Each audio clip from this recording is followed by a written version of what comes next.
National Lube Oil and Filter Change. Expressway Lubes, locally owned and proud to support our local student athletes.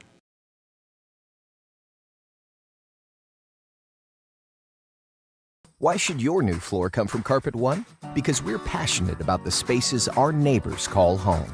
We're part of your community, and we're also part of the world's largest cooperative of independently owned and operated flooring stores. So you can be sure you'll get great selection and outstanding value with every installation. Whether it's carpet, hardwood, tile, or luxury vinyl, our experts take the guesswork out of choosing the right floor. We're your local Carpet One Floor and Home, the one store for your perfect floor. A proud sponsor of this broadcast is Bailey Enterprises. For over 50 years, Bailey has become the name you can trust. With Pit Stop Travel Centers, you can fuel up and stock up on trip snacks at locations all over Fremont County. You can also put your trust in Bailey Tire and Auto for service to keep handy for those times when your luck runs out on the road. Refresh at the Speedway Cafe with a dine-in meal or a round of carry-out with a variety of specials to keep you going. Go with Bailey.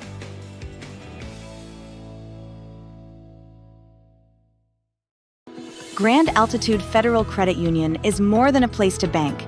It's a partner in every financial journey. From checking and savings to auto loans and mortgages, they give members the tools to move forward.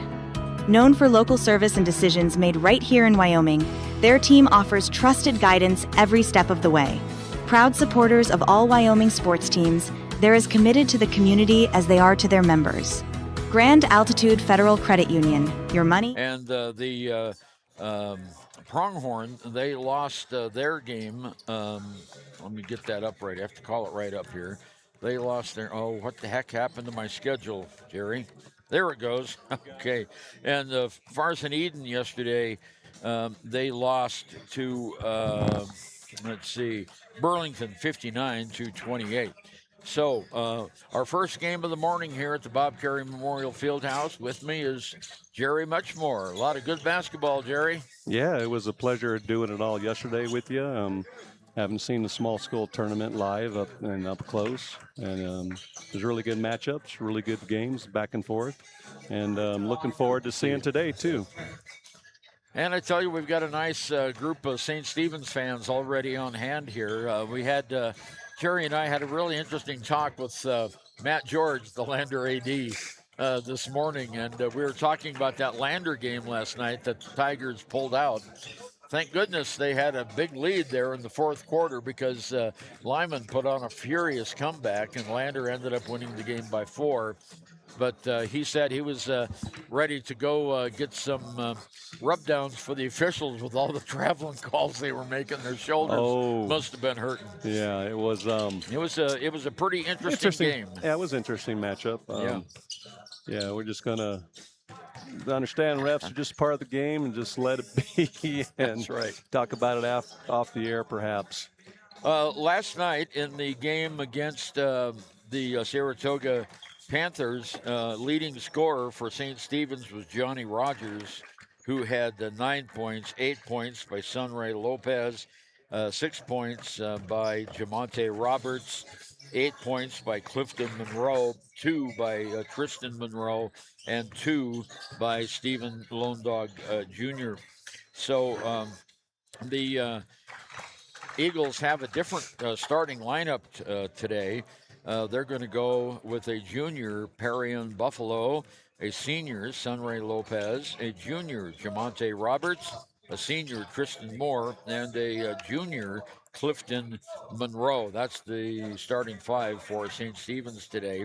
And I wanted to update you on Sunray Lopez. We were talking about him having a little injury yesterday, and I was just talking to him down on the floor, and he has the inside of his ankle was injured, and he was doing a little bit of limping, but he says he's okay to go for today's game. So that's good news for Sunray Lopez, who is one of their top scorers. He wears number 20. And you had a chance, Jerry, to talk with the coaches, David Jones and Lane Jennings from Farson Eden.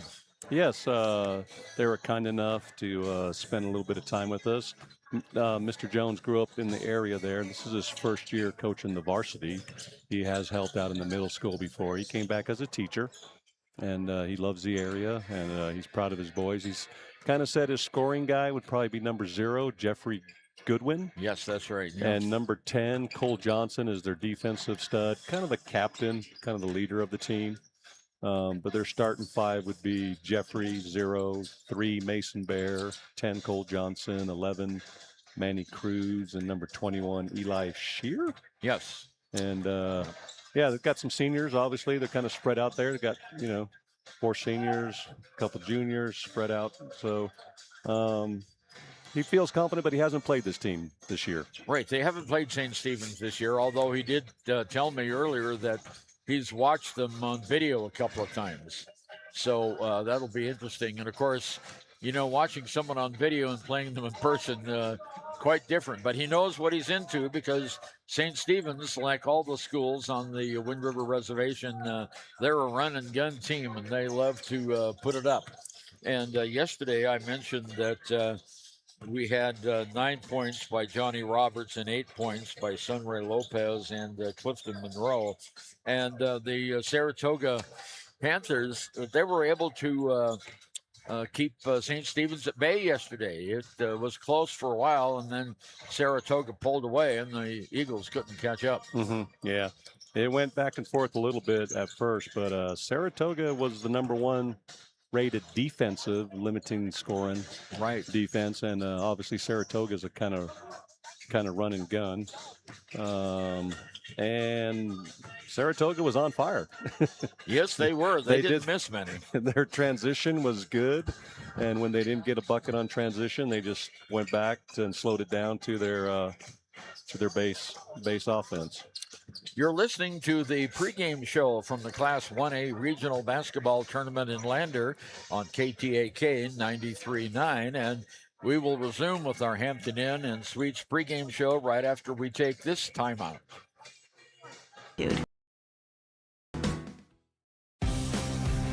For more than 40 years, Porter's Mountain View Supply has been serving central Wyoming with top brand name spas, stoves, fireplaces, and outdoor grills. With 2 locations in Riverton and Casper Plus financing available for your purchase, Porter's offers expert advice, quality products, and service along with maintenance. Porter's, your local spa, stove, and fireplace provider in Riverton at the corner of Sunset and North Federal.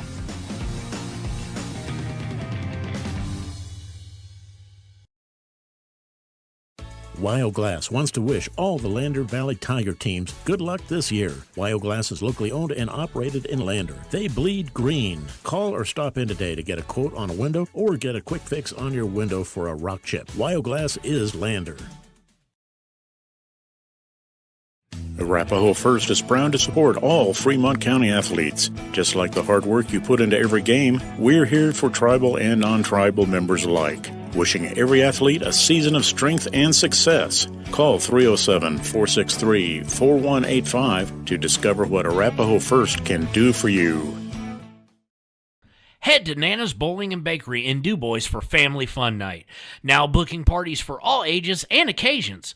To reserve your company, family, or birthday party, call 455-3660. Nana's Bowling and Bakery is proud to support Fremont County student athletes. Sir. Okay, Ernie, we're back here with about, 5 minutes before they're going to tip off, perhaps? That's right. And the 2 teams that are playing here this morning, we've got the 1A Boys Northwest and the 1A Boys Southwest against each other. Burlington is the number 1 team in the Boys Northwest at 17-7. Meeteetse is number 2 at 16-6. St. Stephen's is 3 at 12-7. Sleep is 4 at 7-13. Dubois is 5th at 4-18, and Riverside 1-20. So the Southwest kids, Cokeville is 13-9. Saratoga 19-3.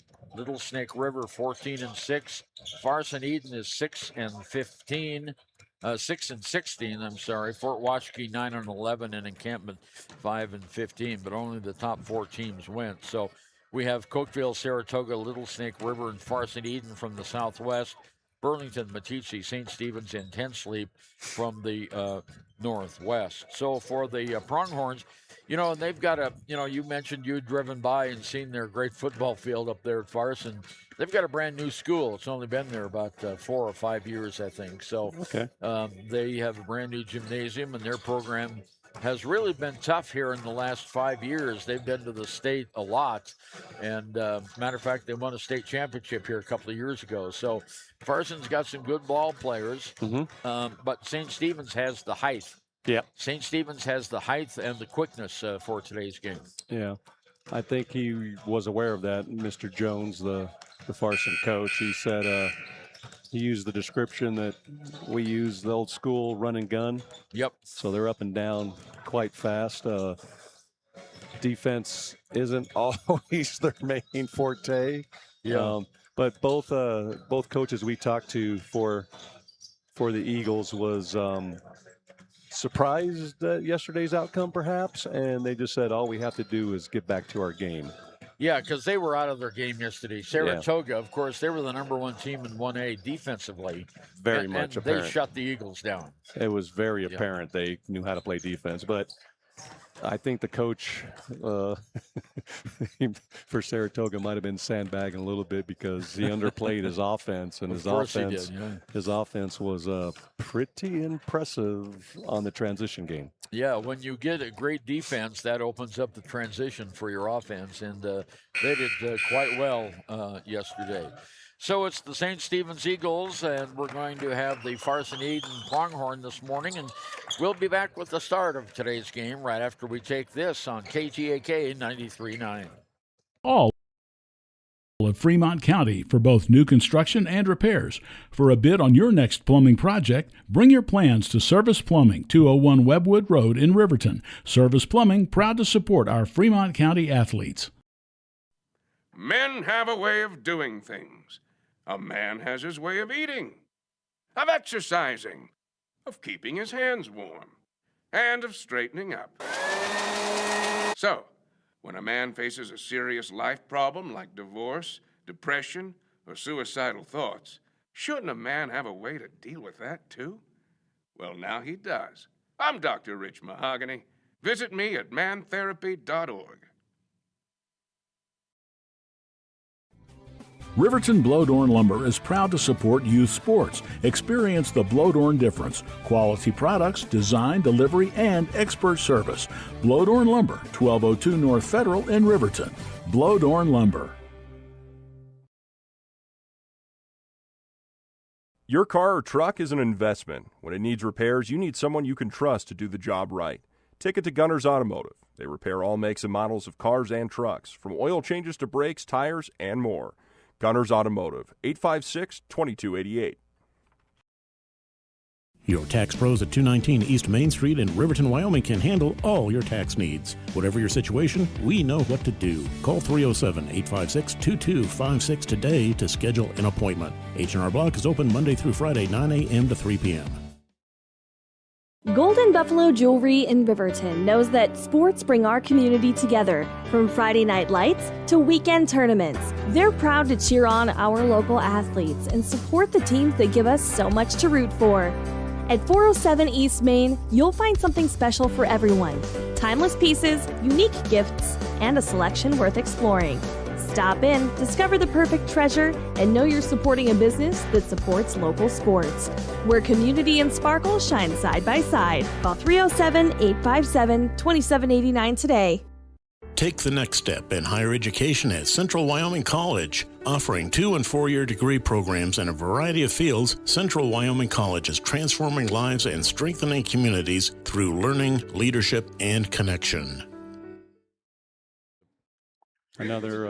Okay, Michael Nosip, the public address announcer, is giving a tribute to the late Ricky Blackburn, who died about 10 days ago, who used to be the head coach at St. Stephen's.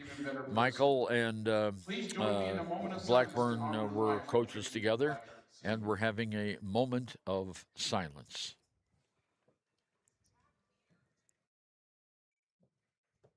Thank you. Okay, the moment of silence has ended for Ricky Blackburn. And now we're going to have the starting lineups, Jerry. And you mentioned the starters earlier for the visiting Pronghorns from Farson Eden. Jeffrey Goodwin, Mason Bear, Cole Johnson, Manny Cruz, and Eli Shear. That's a junior, a senior, a senior, a senior, and a senior. So one underclassman and 4 seniors starting for the Pronghorn. They are dressed in dark green uniforms with yellow, kind of an orangish yellow color, not really a gold. Yeah, that first impression is they're pretty solid. They kind of look like linebackers in football. Yeah, they do. Now the St. Stephen's Eagles, their starters, Perry and Buffalo, Sunray Lopez, Jamonte Roberts, Tristan Moore, and Clifton Monroe. And they are dressed in white uniforms with red letters and trim, and they will be the home team today. And it's interesting, number 22, Tristan Moore, he has part of his hair red and the other black to match the St. Stephen's colors. Yeah, looks sharp, I got to admit. Now, there's 2 of them there. There's 23 and 20. Oh, that's right, Clifton Monroe and our other boy there. Okay, Sunray Lopez in the center jump ring, and it goes to the St. Stephen's Eagles. So coming down with the floor is Jamonte Roberts. Roberts over to Buffalo. Buffalo moves on the right-hand wing, stops just short of the corner. Bounce pass on top of the key, goes to Roberts. Roberts back over to Buffalo. Buffalo makes a drive to the basket, lays it up and in. Buffalo gets the first points of the game, and it's St. Stephen's putting on full court pressure now against the much taller Farson Eden team. They break the press. Comes down the floor. Manny Cruz has it on top of the key now to Cole Johnson. Johnson on the far side outside to Eli Shearer. Back on top and around the horn to Bear. In the middle it goes wide open. Shots up, and we have a foul. Tell you what, Jeffrey Goodwin, their leading scorer, got right in there and was wide open in the lane, and he was fouled by Jamonte Roberts. First personal foul, first team foul. So the junior, Goodwin, hits the free throw. Nice stroke there. Yeah, nothing but net that time. He's got multicolored shoes on. Yeah, they're kind of coordinated there as far as the toes to the heel, but it's different from the heel up to the ankle. Yeah, and he's got red hair too, so he's a very colorful guy out on the court. Yeah, he is. He's a junior. Okay, down the court, Jamonte Roberts has it. Over to Buffalo on top of the key. Now the near side, Monroe. Clifton Monroe. Clifton has a lane, puts the shot up and in. Clifton Monroe, that was a really nice feather shot there for the St. Stephen's Eagles. Now down court we come. Here's Mason Bear. Bear loses the ball out of bounds. Turnover, Farson Eden, their first turnover of the game. So St. Stephen's leading 4-2 will have the ball. Bringing it down is Jamonte Roberts on the left side outside. Roberts goes all the way in, loses the basketball. It's a turnover, and Farson Eden now has the basketball. Bringing the ball down court is Mason Bear. Bear off to Cruz, right side outside. It goes to Goodwin, and they throw it away. And we've got a race for the basketball. Picked up by St. Stephen's, and a foul is going to be called on Farson Eden. Great hustle that time by Clifton Monroe.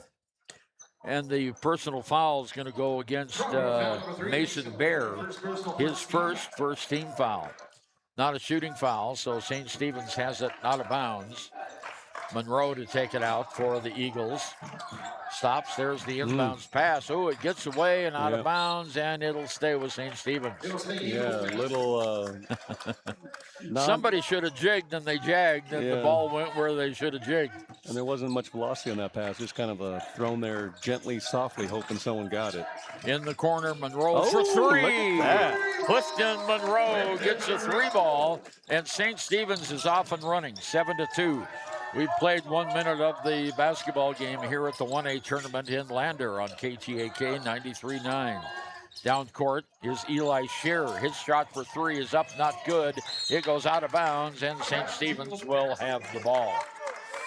Well, Farson is a lot larger in body size than St. Stephen's, but St. Stephen's is very, very quick. Yep. A little bit of took their eye off the pass. Yep, and Clifton Monroe says that was his fault. It's a turnover. He couldn't get the ball inbounded. So 5:44 to go, first period of play, 7-2. St. Stephen's over Farson Eden. The Pronghorns have the ball now. Mason Bear over to Cole Johnson. On top of the key to Bear. On the far side, Bear has it now. Underneath the basket to Goodwin. Goodwin puts up a shot from 7 feet. No, not good. Farson rebounds. Nice rebound by the Pronghorns. Cole Johnson has it now. Johnson on the far side outside. Gives it over to Johnson gives it to Goodwin. Good His drive. shot's up and good. Yeah, that was a good drive. Underhand scoop shot. And Goodwin has all 4 of Farson's points. St. Stephen's Eagles with the ball. Jamonte Roberts on the far side. Underneath to Sunray Lopez. Now out on top to Clifton Monroe. His shot's not good. And the rebound is going to go. And a steal. Nice steal. And a shot is up and off and not good by Monroe. And the rebound goes to the Pronghorns. Down court, it's Shearer. Shearer on the near side to Bear. His shot for 3 is an air ball. Yeah. And it goes out of bounds. And it will be Farson's ball. Yeah, St. Stephen's players assumed the other one was going to do something, and they both kind of flubbed that rebound attempt by the baseline. Here's the inbounds to Bear. Bear in the lane, off the glass, not good. Tip is good. Oh, did he follow his shot? He did. Get the rebound and make a bucket. 7-6 now. St. Stephen's by 1 point. Down court, it's Monroe. Off to Lone Bear on the far side. Monroe, Clifton Monroe. Sunray Lopez from the free throw line. Too long, not good. He put so much effort into that shot, he fell backwards. Yep. Okay, Bear brings the ball down now for the Farson Eden Pronghorns.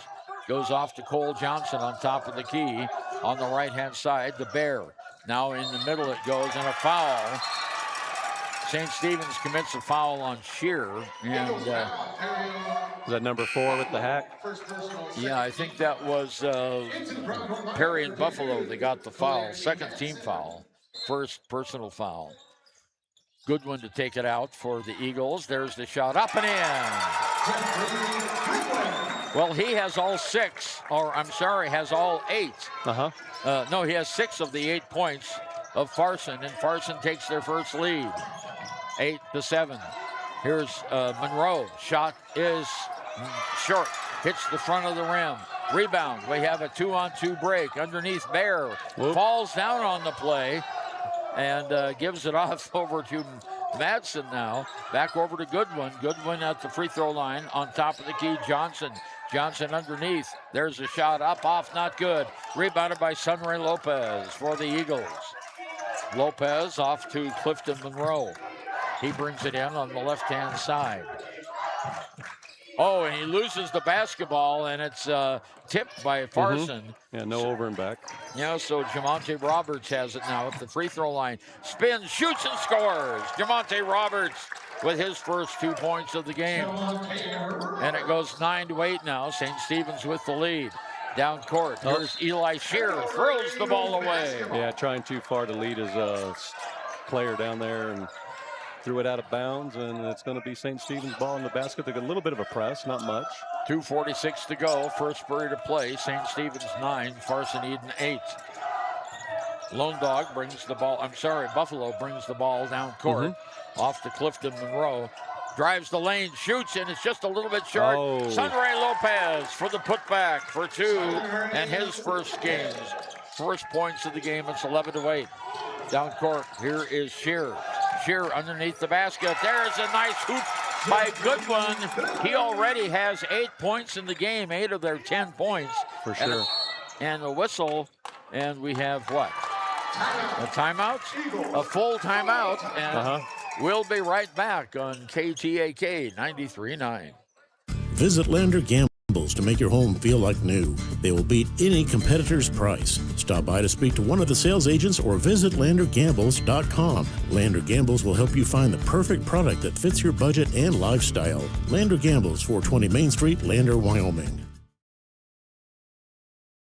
B&M Septic and Excavation offers prompt professional service. Call them today for a quote at 850-2200. They serve far and wide across Fremont County and deep. B&M Septic and Excavation is proud to support Fremont County sports. The Fremont County Fair would like to thank everyone for making 2025 such a great year. Plans are already underway for an exciting 2026. They can't wait to welcome everyone back. For upcoming events and fair updates, visit Fremont County. Okay, Ernie Over and Jerry Muchmore back with you from the Bob Carey Memorial Fieldhouse in Lander. 2:13 to go in the first period. St. Stephen's 11, Farson Eden 10 on our WildToday.com scoreboard. St. Stephen's will have the ball. Tristan Monroe to take it out to Jamonte Roberts. Roberts will slowly walk it across the timeline, all the way down in the lane, puts up a scoop shot. No, not good. He falls down on the play. On the other side, Shear all the way down, and it's stolen away. Nice steal that time by Lone Dog. The shot's up, off, not good. Tip goes to St. Stephen's under the basket. Ball's on the ground. And Farson has a 3-on-1 break. He traveled. Oh. And a turnover goes to St. Stephen's underneath the basket. Shots up, good by Jamonte Roberts, his fourth point of the game. And St. Stephen's gets another steal. Long shot is up, off, not good. Ball is on the ground, picked up by Farson Eden. And the Pronghorn, wearing their green and gold uniforms, will slowly bring it down the court into the forecourt to Mason Bear. Bear on the left-hand wing elbow. There's the pass knocked out of bounds, and it will stay with Farson Eden. Nice effort that time by Tristan Moore, who almost got the steal on that. Taking it out is Cole Johnson for the Pronghorns. And actually, that is the correct name of their mascot. They are the Pronghorns, not the Pronghorn. With an S. Okay, here's Bear underneath the basket to Goodwin. Shots up, and he's fouled. He'll get a couple of shots. And the personal foul against Sunray Lopez, his first, third team foul. So going to the free throw line, Jeffrey Goodwin, and he is 2 for 2 in the game. He has 8 points altogether, 8 of their 10 points. The only other player who scored for Farson is Mason Bear. Free throw. Oh, he's short. Hits the front of the rim. He'll get one more. Coming into the lineup now is Tyson Whiteplume, and coming out is Sunray Lopez. Goodwin back at the free throw line where he's 2 for 3. And 2 for 4. He missed both of them. He hit his first 2, and he missed his last 2. So the Eagles come down. Jamonte Roberts on the near side to Buffalo. Buffalo has the ball at the free throw line. Behind his back to Roberts, Jamonte Roberts. Now over to Clifton Monroe. Underneath the basket, turnaround jumper, not good. It just rolled off the rim. Stolen by St. Stephen's. Shot is up, off, not good. And we have a man all alone under the basket. It's Goodwin, and he misses the layup, and they're going to call a foul on St. Stephen's. And the foul's going to go against Clifton Monroe. That's their fourth team foul. 27 seconds to go. At the line is Goodwin, who just missed 2 free throws. And he's missed 3 in a row now. Whoa. Well, you know where we'd be at that. If he hit his 3, it'd be a tie game. So, these, especially in a double elimination, this game is for everything. So Carter Duran checks into the lineup. And the next shot is good. So he's now 3 of 5. 3 of 6. Okay. Underneath, long drive, and is scoring, and a foul. Let's see if the basket counts. Let's see, the basket does count. Nice basket by Jamonte Roberts. He has now 6 points, and he's going to the free throw line. 15-11, St. Stephen's with the lead. Shots up off, not good. Rebound underneath is tied up, and we're going to have, there should have been a held ball there, but they didn't call it. So now coming down the court is Carter Duran. There's 10 seconds to go. Duran off to Cole Johnson. Johnson on the left side outside. Gets it over to Goodwin. Goodwin tries to drive the lane. He's blocked out. 1 second to go, and the time runs out. Time runs out, but at the end of the first period of play, the St. Stephen's Eagles 15 and the Farson Eden Pronghorns have 11. Back on KTAK 93.9. See you in 2026. Down! Set! Midway! Midway! Midway! Come to Midway Auto and RV and score big when buying a car, truck, or SUV. Every vehicle goes through a 100-point inspection, and every vehicle comes with a warranty. Our Super Bowl is giving our customers the friendliest service, the easiest buying process, and the best deal possible. Treat Midway like the home team. We always make the best play for our customers. Come experience the Midway difference. Where you're not just a customer, you're part of the Midway family.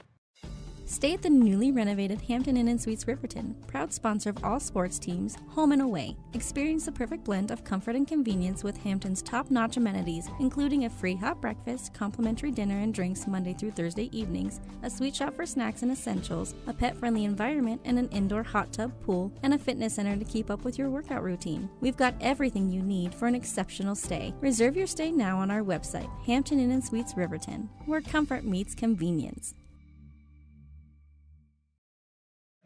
Okay, Ernie. Back again at the Bob Carey Memorial Fieldhouse. St. Stephen's 15, Farson Eden 11 as we start the second 8 minutes of play. And Clancy Madsen now into the game for Farson Eden. Has the ball on the far side. Ball's knocked away. Picked up by St. Stephen's. Another turnover by the Pronghorn. All the way down the court is Javante Roberts. And he has the ball knocked out of bounds. It will remain St. Stephen's ball. 15-11 just underway here. The loser is eliminated from the tournament, and the winner moves on. Clifton Monroe, shot good! Now with 7 points in the game. That was from about 7 feet away. Yeah, a little mid-range jumper, nicely done. 17-11, wide open is Bear. Bear doesn't shoot, kicks it over outside for three. That's good, and that is 21. Eli Shear gets the three ball, 17-14, 3-point lead. Down court, here's Buffalo. Long shot is up off the back of the iron. Rebound pulled down by Manny Cruz. And it's stolen away. Good hands by St. Stephen's. 3-on-2. Shot is up and a personal foul is called against Buffalo. Yeah, that number 21 was set. I mean, that's pretty obvious. He tried to do too much after the nice steal and should have just waited for a trailing teammate perhaps. 17-14 with the turnover and the foul. Farson Eden has the ball. Almost a half-court violation there. Underneath the ball, Bears. Shots not good. Rebound and a travel. Oh, he hopped and traveled. So they did not get the basket, and it remains 17-14. 7 minutes to go in the first half of play here in Lander. The Class 1A Regional, West Regional Basketball Tournament. Little uniform adjustment here by Jamonte Roberts. The official says, okay, you're good to go now. So Roberts gets the ball on the inbounds pass into the forecourt. Right wing, it goes, the lane is wide open. Shots up and not good by Johnny Roberts. And a whistle and a foul is going to be called on Johnny Roberts on the rebound. His second team foul. And re-entering the lineup is Clancy Madsen. Coming out is Mason Bear. So in the backcourt, St. Stephen's putting on a little bit of pressure here. Bringing the ball down is Cole Johnson. Johnson double-teamed at the... triple. Yeah, and he throws it away. Good job, St. Stephen's defense. Yeah, they got him teamed up there, and he just threw the ball away. Yeah, he just needs to slow down and keep his eyes up, looking for the open because he's got 2 open teammates if he's got 3 guys on him. Johnny Roberts into Mason Ridgely, who just came into the game. Clifton Monroe's shot is up. Oh, nice arch. Wow, what a great shot by Clifton Monroe, a high floater. And the personal foul goes against 34, Carter Duran, his first. That was a nice little gentle floater there with the left hand. Yeah, it sure is. And Clifton now has 2, 4, 6, 9 points in the game. His first free throw is not good. And the rebound is going to go to Carter Duran for Farson Eden. Duran gives it off to Shear. Shear on the near side to Johnson. Johnson whistle, and we've got a foul on St. Stephen's on the shot. It's going to be on 11. That's Johnny Roberts, his second foul in a row. Third team foul on St. Stephen's. And at the line is Cole Johnson, for Farson Eden. Shots in the air and good. Nice form on that free throw.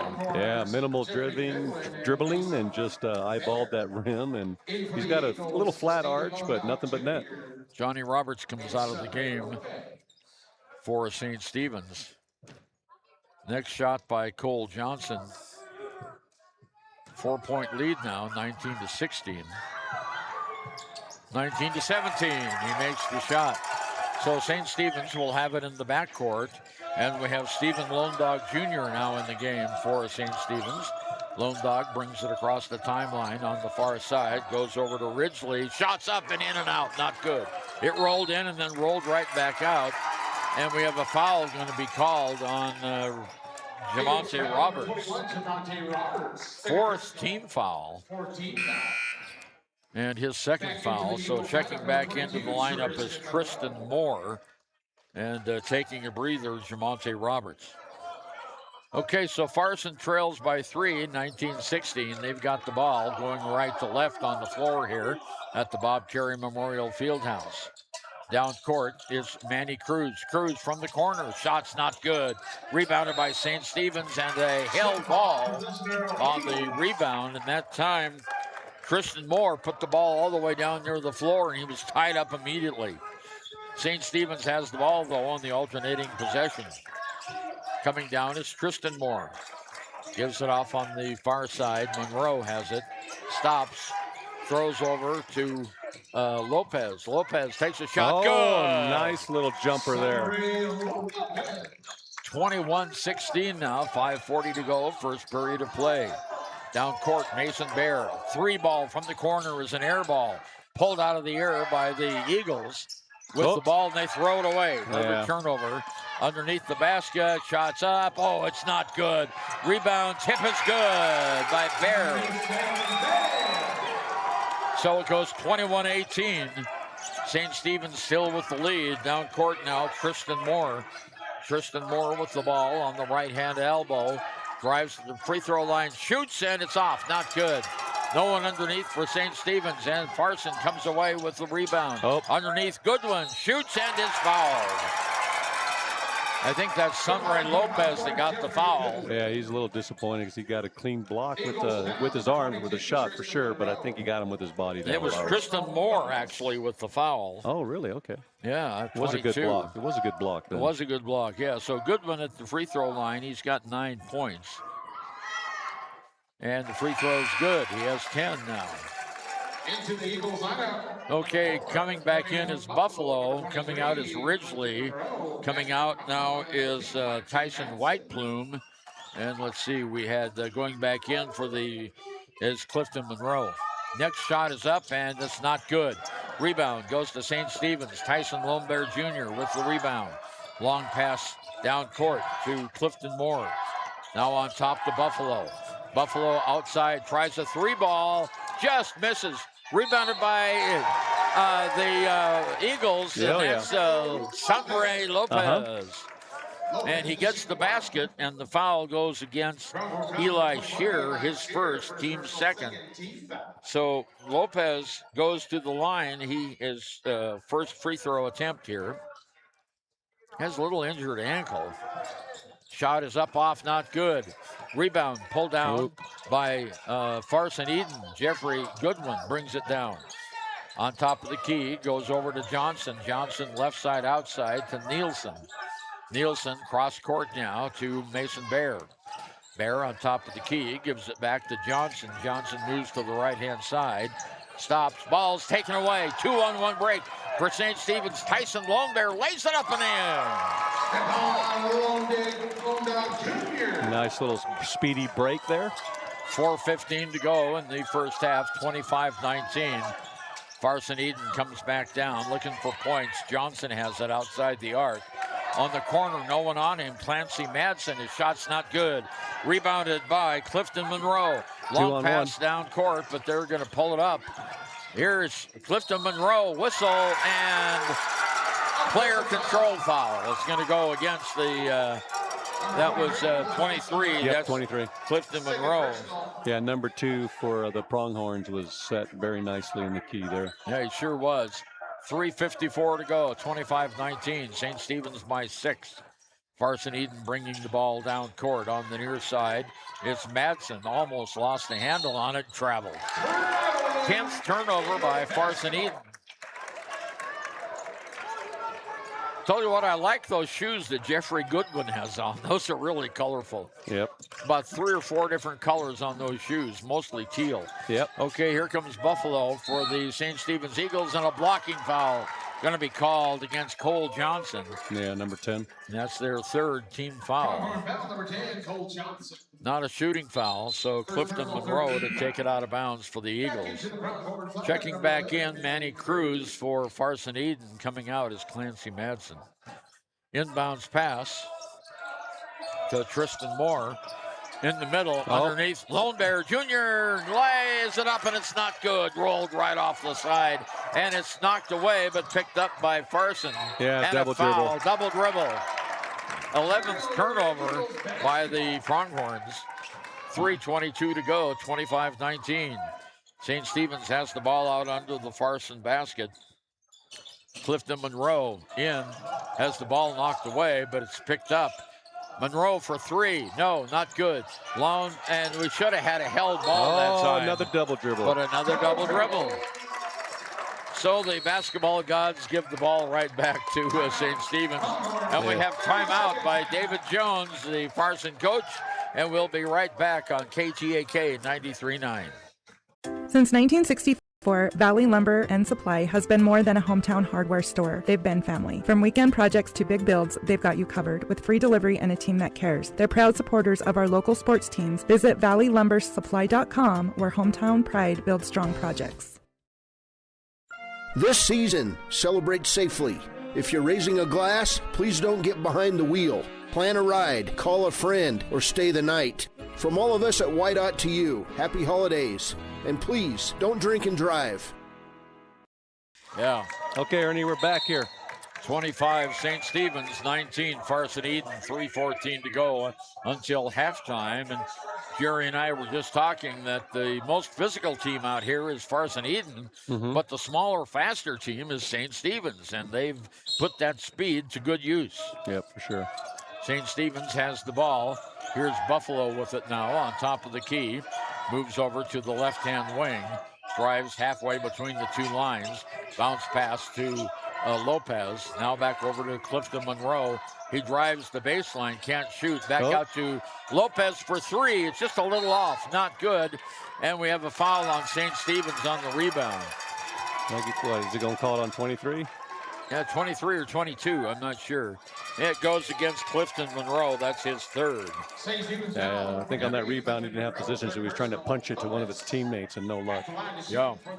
So Jeffrey Goodwin, who has 10 points, is back at the free throw line. He is 4 of 8 from the line so far. He's the leading scorer for Farson. And this one rolls around and drops in. So 5 for 9. Coming into the lineup is Matthew Sunroads, and Clifton Monroe comes out. Next shot by the junior, Jeffrey Goodwin, good. So he now with 12 points in the game, leading scorer, 25-21. 4-point lead, 3 minutes to go, first half of play. St. Stephen's brings the ball down. There's Tristan Moore, drives all the way in the baseline and is fouled. Blocking foul is going to be called, I think, number 11. Let's see. No, 21. That's Eli Shearer's second personal fourth team foul. Okay, here's the inbounds pass. Shot for three is up off, not good. Way that off. was by Matthew Sunroads. Down court, 2-on-1. Shots up by Goodwin, and it's good. So it's a 2-point game, 25-23. 2.5 minutes to go. Lone Dog brings it down, takes a shot. That's good. No, that was Buffalo. I beg your pardon. Okay. That was Buffalo who got that one. And it is 27-23. On the attack is Shearer. Shearer on the far side outside to Cole Johnson.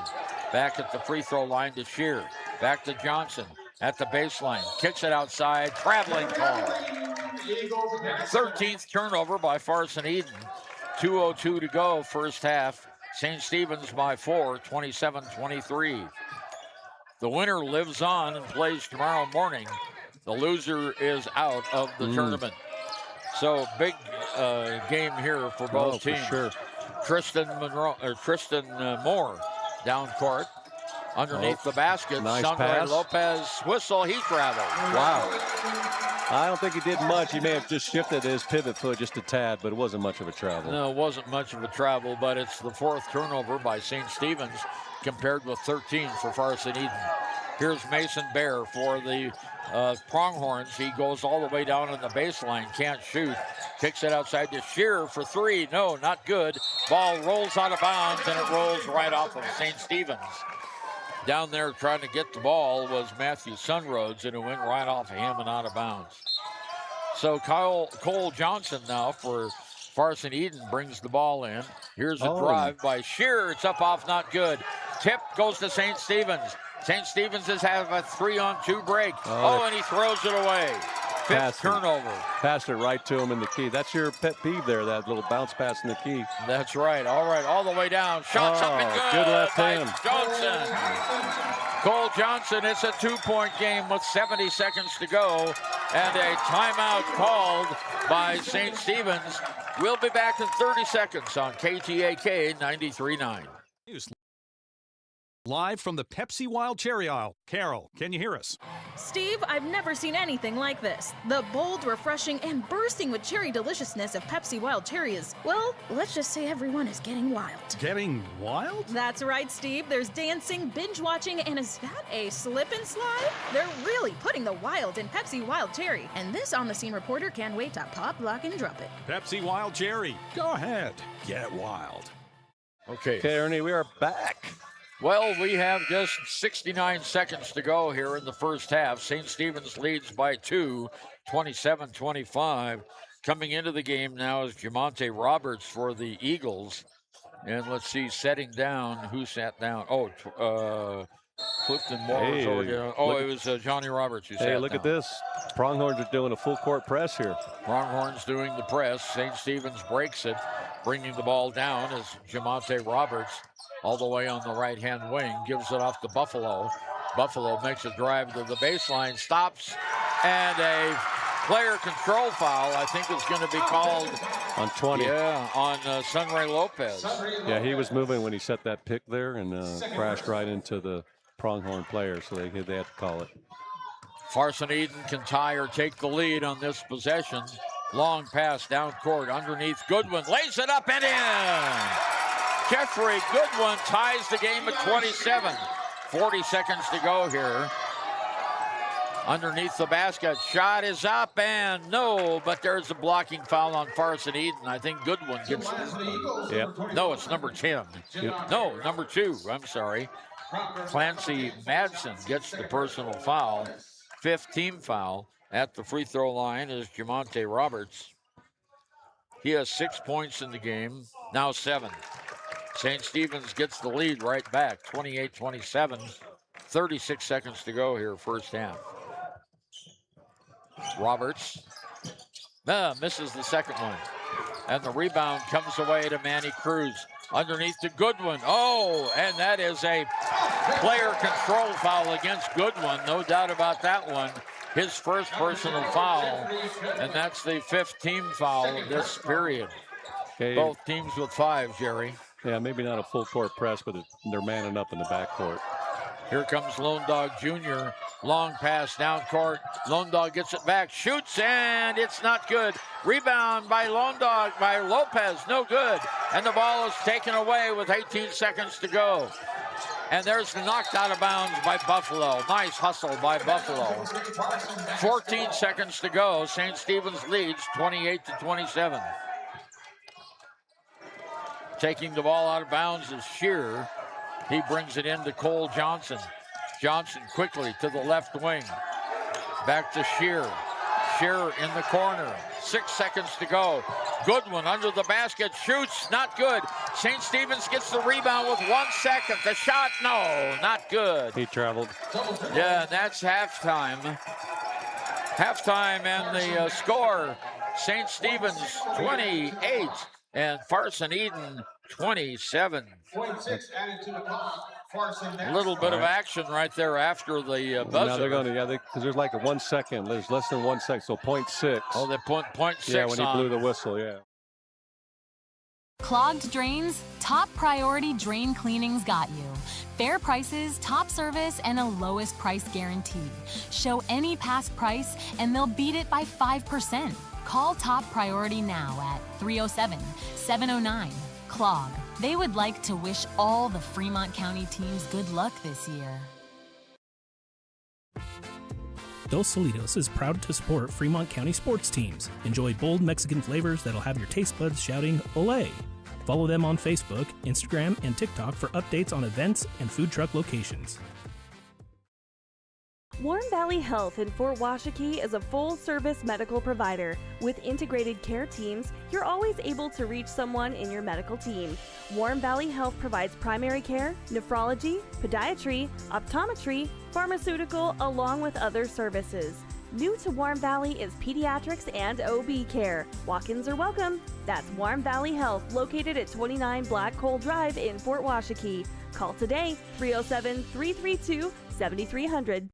Community Health Centers of Central Wyoming has locations across Fremont County ready to serve you at Dubois Medical Clinic, Riverton Community Health, and Lander Community Health Pediatrics. We accept all forms of insurance, including Medicaid and Medicare. Are you struggling to get medical care? Ask for their sliding fee scale. From family medicine to pediatrics, Community Health Centers are here to serve you. Call 307-463-7160 or visit chccw.org to schedule your appointment.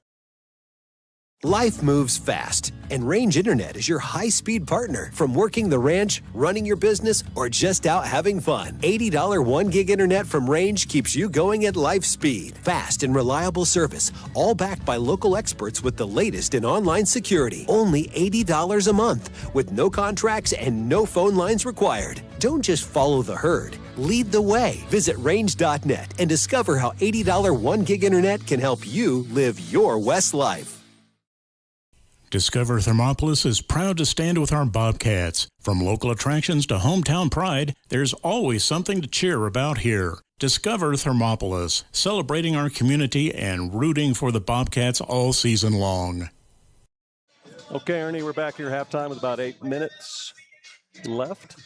Alrighty, 28 St. Stephen's, 27 Farson Eden. And I tell you, St. Stephen's grabbed the early lead and held it.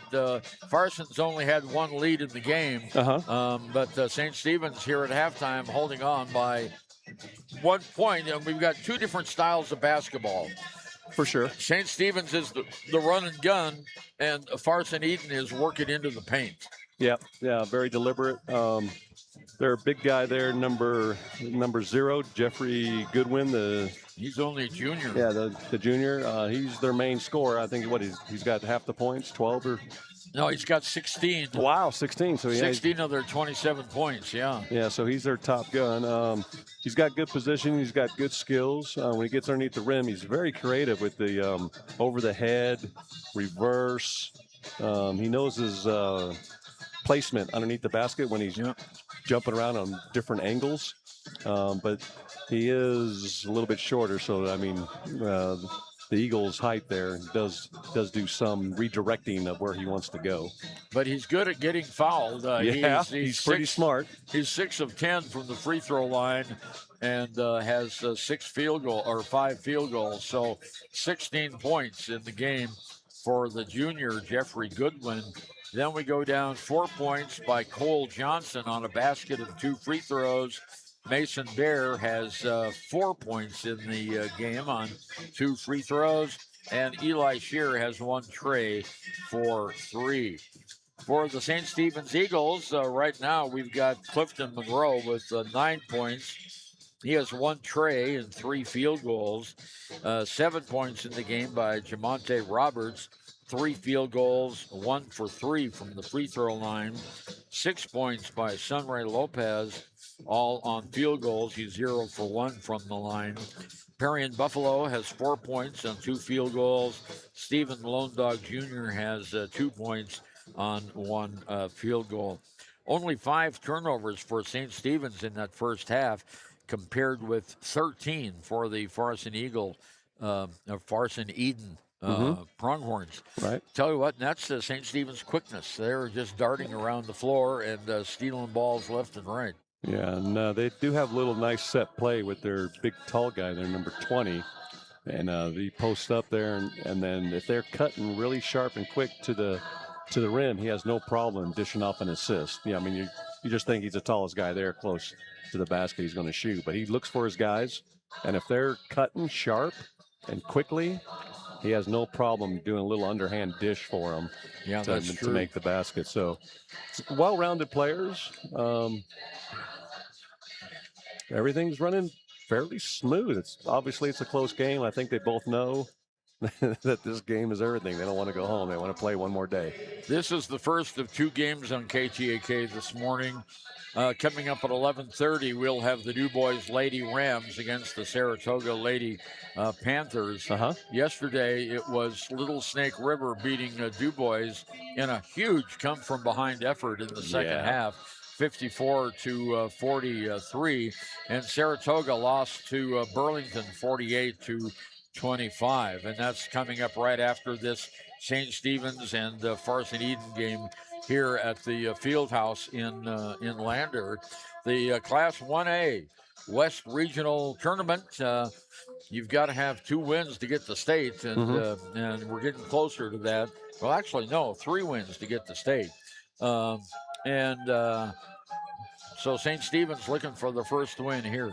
And we'll be back with more of our halftime show on KTAK 93.9 right after this timeout. Hot Springs Pharmacy is proud to cheer on our hometown Bobcats. Whether it's game night or school night, we've got the prescriptions, health essentials, and friendly service you can count on. Hot Springs Pharmacy, your local team, your local pharmacy. Let's have a big cheer for our hometown team. Papa Murphy's on North Federal in Riverton makes your pizza to order. Order online at papamurphys.com or in store.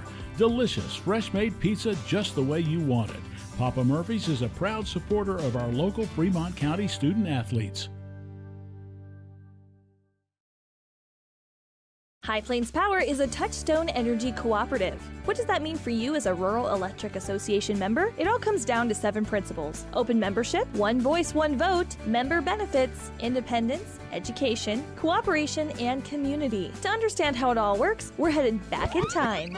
In 1879, electricity was in major cities, but rural areas were out of luck. In 1935, President FDR made it possible for companies to build power lines to unserved areas. By the time we hit 1941, some 400 electric co-ops had been organized to serve rural America, just like High Plains Power. For more information, visit highplainspower.org. Living well isn't just about things. It's about the things that matter: your family, your friends, and your health. For decades, Sage West Healthcare has been committed to improving the health and care of our communities. Today, we're investing more in our communities, in our people, in advanced medical technologies, and in specialized facilities, so access to better care is close to you and the things that matter most. Sage West Healthcare. Be well, live well. That's why we're here. Okay, Ernie, we're back.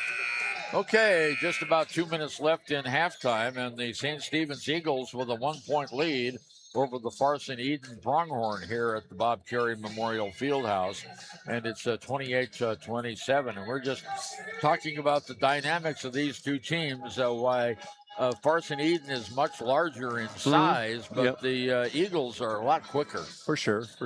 Up and down, without a doubt. Built a little bit stronger, a little bit sturdier bodies, the Pronghorns. Obviously the size too, except for number 20 for the Eagles. Right, Lopez. Yeah, Lopez can hang with them with no problem. But yeah, like you said, it's just the outside shooting. They're not. The Eagles are not shy to throw up the three-pointer with some moderate success. Yep. I mean, they're not shooting Steph Curry style, but they're definitely making them. And the Pronghorns are obviously relying on number 0, who I think is an outstanding all-around player. He's only a junior. I think it'll kind of be his team next year. Yeah, he has 16 points at halftime. Holy cow! And he plays defense too. He's not making any silly plays. He's not badgering anybody. It's solid. Okay, we're ready to go with the second half, and in to take the ball out is Clancy Madsen, and we have Buffalo running on the field. They only had 4 players out there for St. Stephen's. So ready to go here with the second half. Madsen to take it out, and he brings it into Cole Johnson. Back over to Madsen, back to Johnson. Johnson on the near side now to Shear. Shear in the corner on the right-hand wing. Back out on top and back to Johnson again. Oh, almost traveled. In the middle, almost a turnover there as the ball gets knocked away. Picked up by Mason Bear. Bear now underneath to Shear. His shot's good. And Farson Eden regains the lead, 29-28. Their second lead of the game. St. Stephen's comes down now with Jamonte Roberts. Roberts off to Clifton Monroe. Clifton Monroe in the corner. Lopez shots up off, not good. Fight for the rebound is won by Eli Shear. Shear, and we had 2 St. Stephen's Eagles down. Whistled, and we have a offensive player control foul going to be called against Jeffrey Goodman, his second. And that'll be a turnover, and that'll give the ball right back to St. Stephen's. Well, they must have set a blindside pick on them when they were doing their motion, because, man, number 21 was off to the races with that layup. Here we go. Buffalo has it on top of the key, trailing by 1 now. St. Stephen's, 28-29. Clifton Monroe loses the ball out of bounds. That's only their 6th turnover. He was starting to make the turn and lost the dribble. Yeah. 6:58 to go, third period, 29-28, Farson with the lead. Mason Bear on the far side outside, still in the backcourt. Brings it into the forecourt now, down court to Johnson. Shots up, good! Johnson gets his second basket, and it's 31-28, largest lead of the game by Farson Eden. Down St. Stephen's now, underneath, shots up, good! Nice drive by Jamonte Roberts. Nice drive and some hang time. Yeah, exactly. On the far side, Madsen has it now in the middle. Whistle, and we have a player control foul again against Eli Shear, his second in a row. Now, Eli Shear's a lot quicker, and he's got some confidence going to the hoop, but he has to slow it down just a tad because they're camped out waiting for him. All right, 2 fouls on the team so far. St. Stephen's trailing by 1, bringing the ball down court. Jamonte Roberts. Roberts in the middle to Clifton Monroe. Ball's on the ground. Turnover. St. Stephen's, their 7th. They trail by 1, 31-30. Long pass down court. Goes, and that's a foul on St. Stephen's. Yep. And that's a foul on Jamonte Roberts, his 3rd. Yeah, he kind of ran up the back of number 2 there trying to get a pass. He sure did. Okay, taking it out is Mason Bear. St. Stephen's that trails by 1 underneath the basket. Here goes Goodwin. Shot is blocked. St. Stephen's comes away with it. We've got a 2-on-2. Here's Clifton Monroe. Lays it up, and it rolls in. Nice. Clifton Monroe now in double figures with 11 points, 32-31. St. Stephen's, and there's another attempted steal. St. Stephen's goes back on defense. Here's a shot up and not good by Shearer. Rebounded by Clifton Monroe. Ball gets away from him. Underneath the basket. Shots up and no good. Rebounded by the St. Stephen's Eagles. Nice rebound by Moore, Tristan Moore. And it goes down to Jamonte Roberts. Underneath the basket. Lays it up and it's not good and he is fouled. Yeah.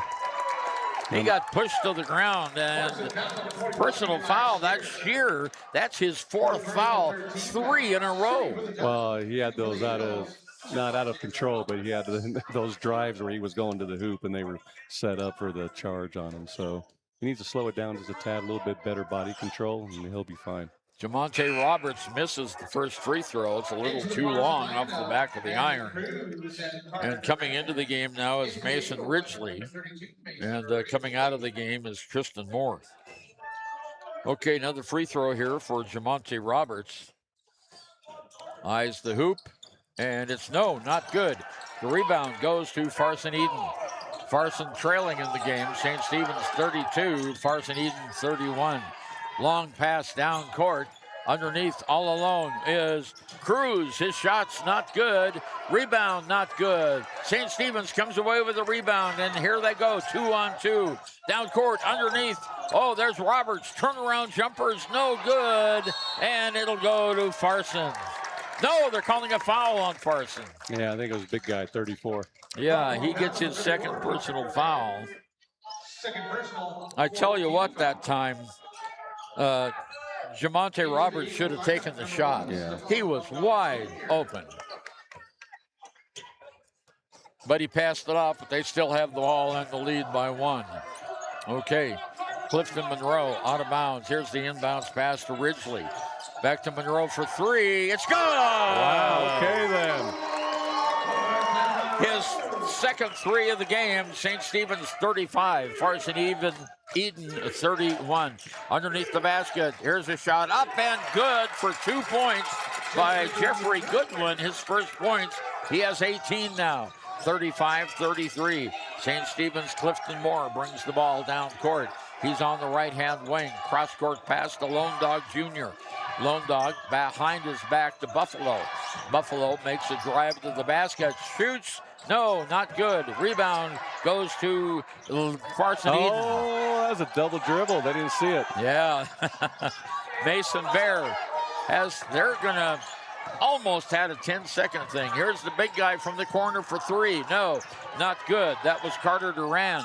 Now it comes out to Johnson. Whistle, and a foul going to be called on St. Stephen's on the far side against Lone Dog Jr. His first foul, 3rd team foul.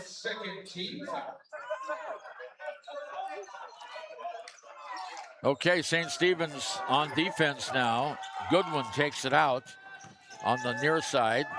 Goodwin drives for the basket. Shots up, no, and he's fouled. He'll get 2 shots. That was Lopez, I think, that got him. Let's see what the call. No, it's 31. That is can't 32. be 32. That's Ridgely. Yeah, 32. Yeah. Okay, 3rd team foul. Goodwin's free throw. No, he misses it. He's 6 for 10. Now he's 6 for 11. Coming into the game is Clancy Mason. And, or Madsen, I'm sorry. Coming out of the game now is Manny Cruz. 2nd free throw by Jeffrey Goodwin is good. Okay, it's 35-34. St. Stephen's by 1. Lone Dog Jr. brings the ball down court. Gives it off to Clifton Monroe for 3. It's a long one. No, not good. Lone Dog gets the rebound and hits the basket. Stephen Lone Dog Jr., his 4th point of the game. 37-34. Down court quickly. There's a whistle and a steal.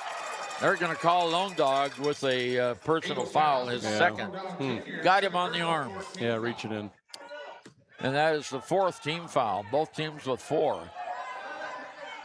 All right, taking it out is Clancy Madsen. He just re-entered the game. On the near side now to Mason Bear. Bear to Goodwin. Goodwin's long shot is not good. Rebounded by the Eagles. Buffalo has it. Coming all the way down the court. Stops. In the corner goes the Lone Dog for a 2. It's an air ball. Shot it too long. Rebounded by Cole Johnson. The Pronghorn bring the ball down to Goodwin. Goodwin at the baseline. Shoots and is fouled. He is smart in knowing how to draw fouls, isn't he? Yeah, he sure is. That's Lopez gets the personal foul. It's third. 2:54 to go. Third period, 37-34. St. Stephen's with the lead. And we have one extra player for Parson was in the lane. Well, they moved him out of there. I think you can take it if no one's there, right? Right, if there's no one there. Goodwin's free throw, good. He's their leading scorer. He has 20 points in the game now. The junior, Jeffrey Goodwin. Yeah, he's going to be fun to watch next year, isn't he? Coming into the game is Tristan Moore. Coming out is Sunray Lopez. Goodwin, next free throw, good. He got it both. So now it's a one-point game, 37-36. St. Stephen's with the lead. Here's Ridgely on top of the key. Gives it off to Buffalo. Buffalo just under the timeline now. Buffalo makes a drive. He's got a lane, and he is fouled. Yeah, the big guy, Carter Duran, picks up his third foul. He bounced into 34, and 34 didn't move an inch. No, he didn't move it. He's a big boy. He's good size. Okay, Buffalo at the free throw line for the St. Stephen's Eagles. Yeah, but that was a smart play on Mr. Buffalo there because he was able to draw the foul. Okay. Now it's money. Now it's money time. No, hit the back of the iron. Missed it. His first free throw.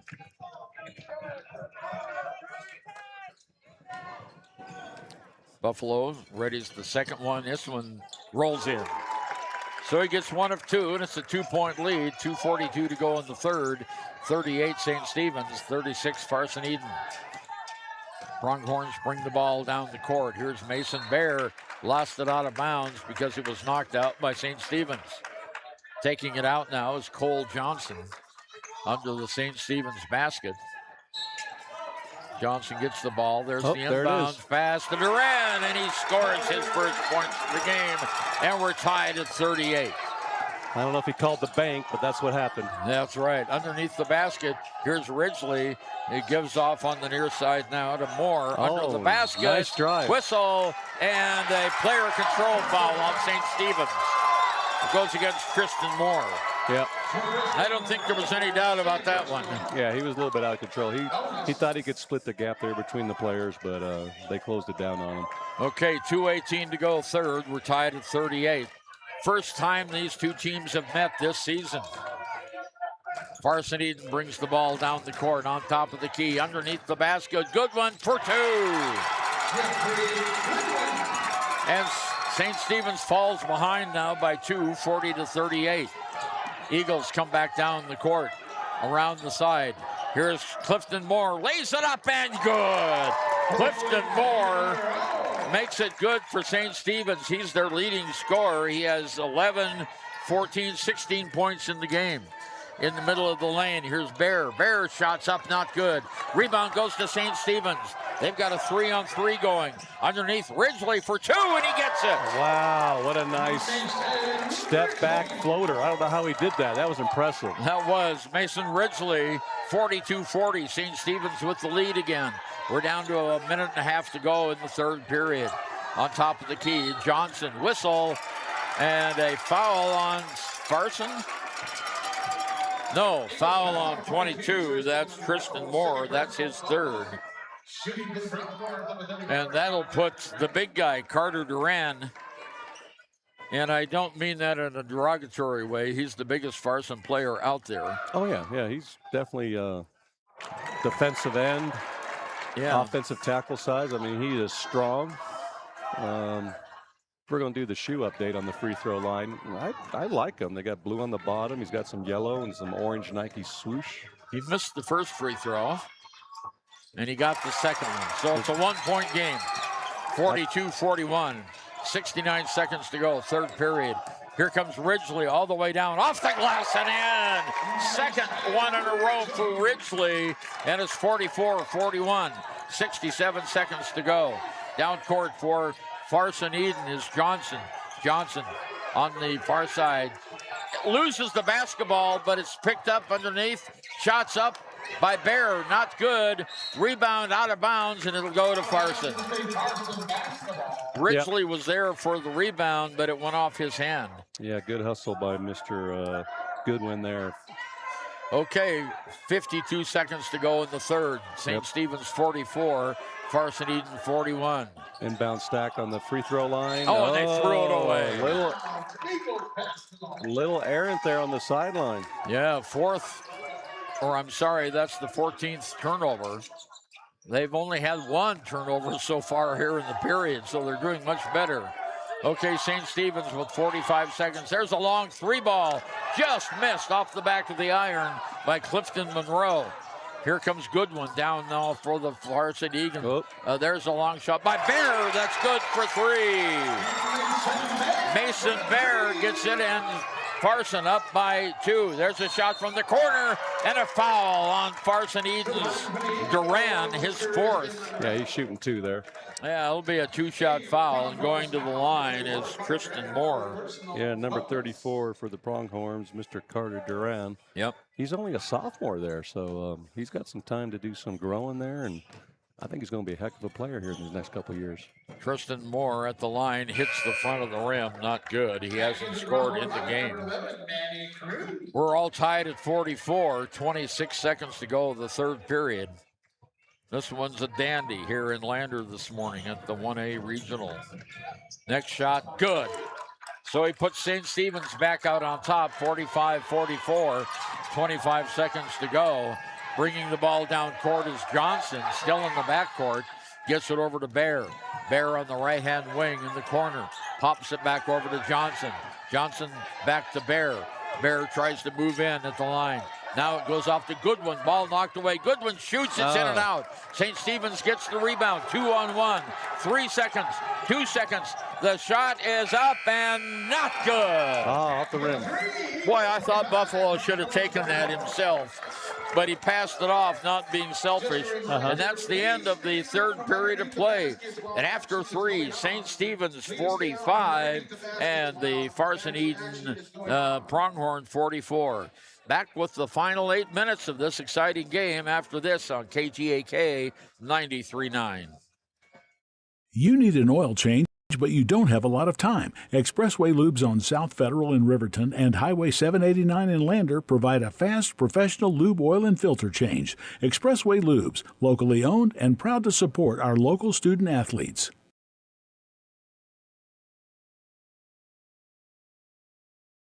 Why should your new floor come from Carpet One? Because we're passionate about the spaces our neighbors call home. We're part of your community, and we're also part of the world's largest cooperative of independently owned and operated flooring stores. So you can be sure you'll get great selection and outstanding value with every installation. Whether it's carpet, hardwood, tile, or luxury vinyl, our experts take the guesswork out of choosing the right floor. We're your local Carpet One Floor and Home, the one store for your perfect floor. A proud sponsor of this broadcast is Bailey Enterprises. For over 50 years, Bailey has become the name you can trust. With Pit Stop Travel Centers, you can fuel up and stock up on trip snacks at locations all over Fremont County. You can also put your trust in Bailey Tire and Auto for service to keep handy for those times when your luck runs out on the road. Refresh at the Speedway Cafe with a dine-in meal or a round of carry-out with a variety of specials to keep you going. Go with Bailey. Okay, Ernie, we're back just in time for this exciting fourth quarter. Okay, both teams scored 17 points in that third period. St. Stephen's has the lead, 45-44. With the ball, the Eagles, Tristan Monroe. Monroe has it on top of the key, hands it off to Jamonte Roberts. Roberts drives the baseline, puts up a shot that's no good, and a whistle on St. Stephen's on the rebound. And it's going to go against Mason Ridgely. Yeah, number 32. Yeah, that'll be first team foul. So St. Stephen's with a 1-point lead goes back on defense. 7:39 to go in the game. This has been a good one, Jerry. It has been exciting. That third quarter was up and down, run and gun style, so it was fun to watch. Cole Johnson, bounce pass over to Bear for Farson. Stop, shoots from 8 feet, bounces around. No, not good. Rebound goes to the Eagles. Coming up with that carom is Tristan Moore. Moore brings it down court. With it now is Roberts. Jamonte Roberts outside the arc. On top of the key. Lopez has it. Lopez in the lane. Shoots. No, it's a little bit long. Rebound goes to Mason Bear for Farson Eden. To Johnson. Johnson in the corner to Jennings, or to Goodwin. Goodwin puts up a shot and travels. Oh. Yeah, he traveled with the ball. He tried to do a Euro step there. Well, the English on that shot to get underneath the St. Stephen's player was pretty impressive. Pretty impressive. Here comes Ridgely down court for the Eagles. Ridgely on top of the key. Stops in the middle. The ball is knocked away, but it's picked up by Roberts. His shot is not good. And the rebound goes to Carter Duran. Yeah, nice box out on Big Carter. Cole Johnson brings the ball down into the forecourt on the right-hand wing to Goodwin. Goodwin has the ball taken away from him. Turnover. Farson Eden. St. Stephen's leads by 1, 45-44. Underneath the basket, Lopez has it.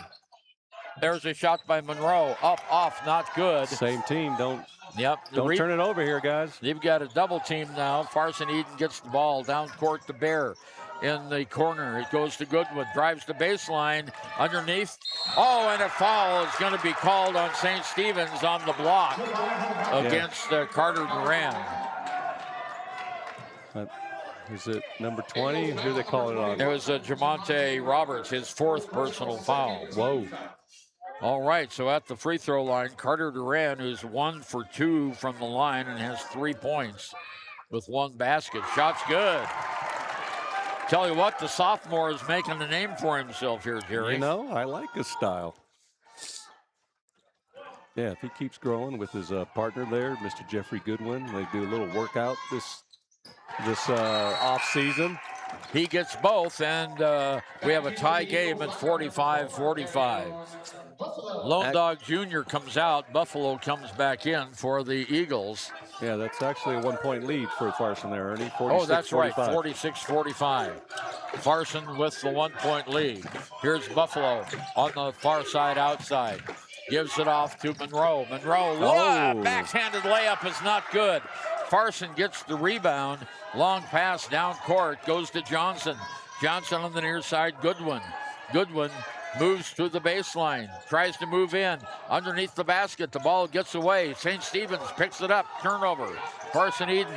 Down court. Here's Jamonte Roberts. In the lane. Stops. Throws up a shot. Good! Little circus acrobatics there. Kind of hung in the air and did a nice little spin shot. Roberts now with 11 points in the game. St. Stephen's by 1, 47-4. Oh, there was a travel they missed.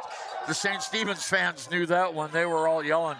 Okay, rebound. And there was another travel. Yeah, he tracked it down, though. Here's the big guy, Carter. Yeah, whistle and a foul on St. Stephen's. Yeah, he's shooting. Personal foul is going to be against Lopez. That's his 4th. So we've got Lopez with 4, Jamonte Roberts with 4, Tristan Moore with 3, Clifton Monroe with 3 for the Eagles. And at the line again is Carter Duran. Good. He's hit 4 of 5 free throws, and we're tied again at 47. Coming out of the lineup is Clancy Madsen for Farson. Shots up, and this one's not good. Rebounded by the Eagles. Tristan Monroe. Down court. Here's Ridgely. Lays it up, and it rolls off. Not good. Almost got the gravity on that one.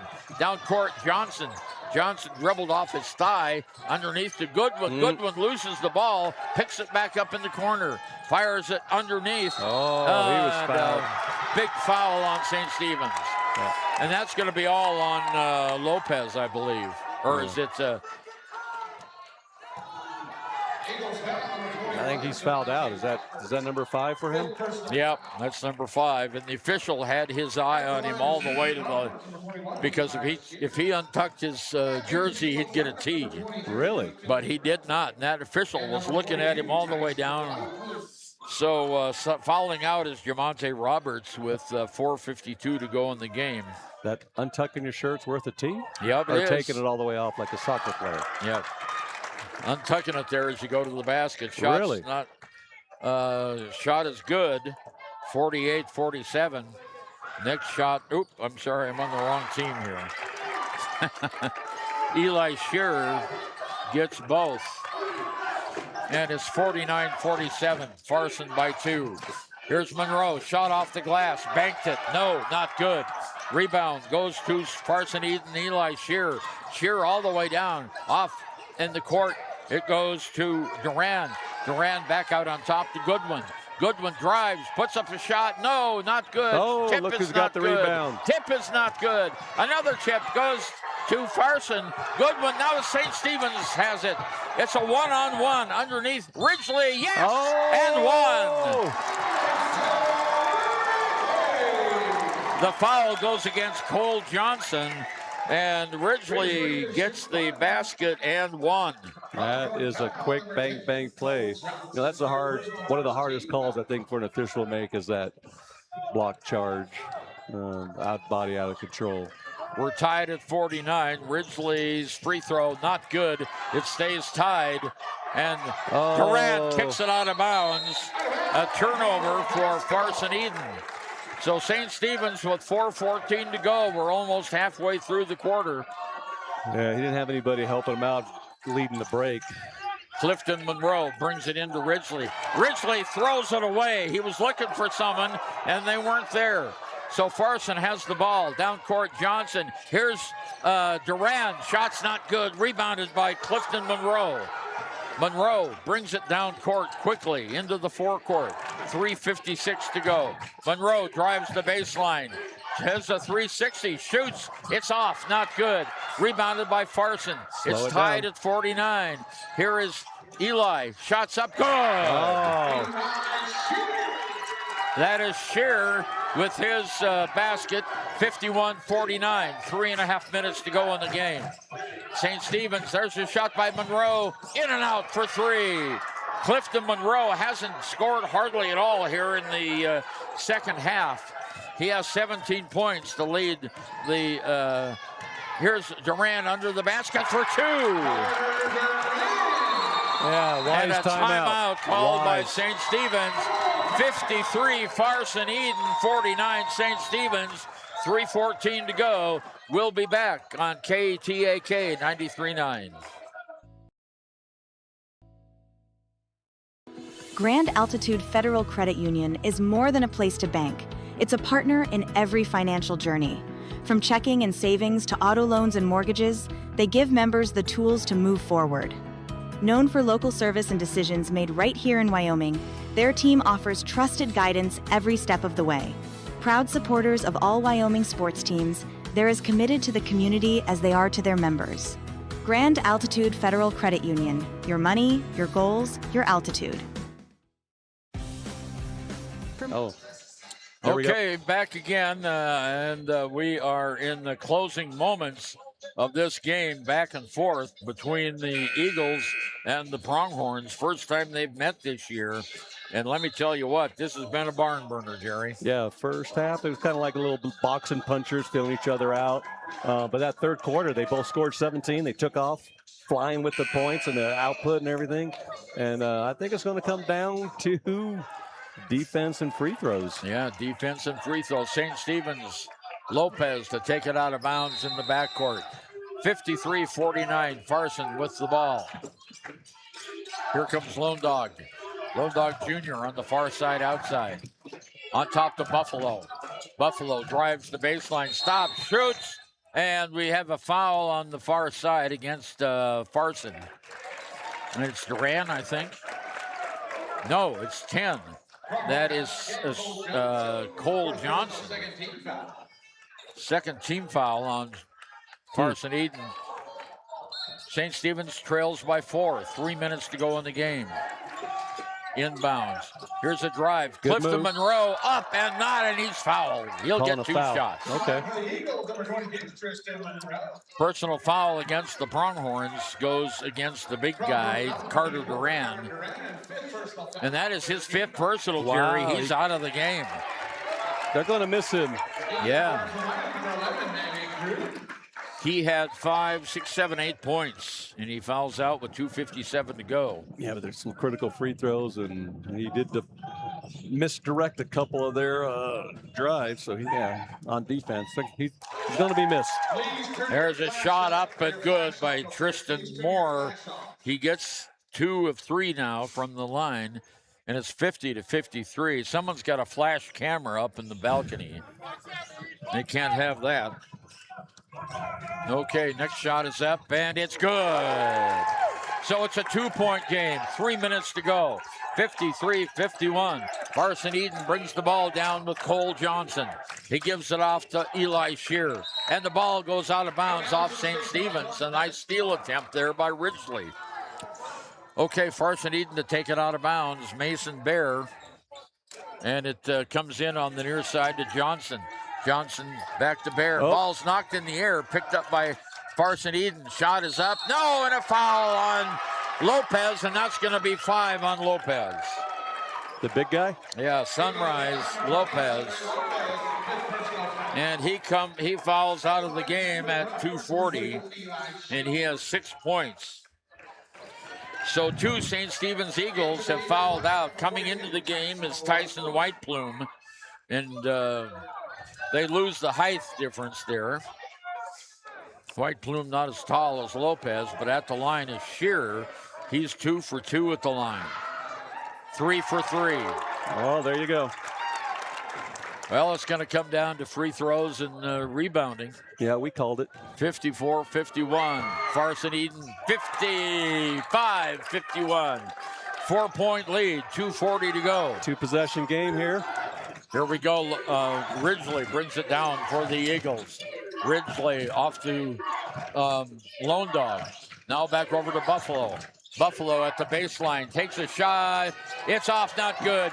Rebound, and we have a held ball, and it'll go to Farson.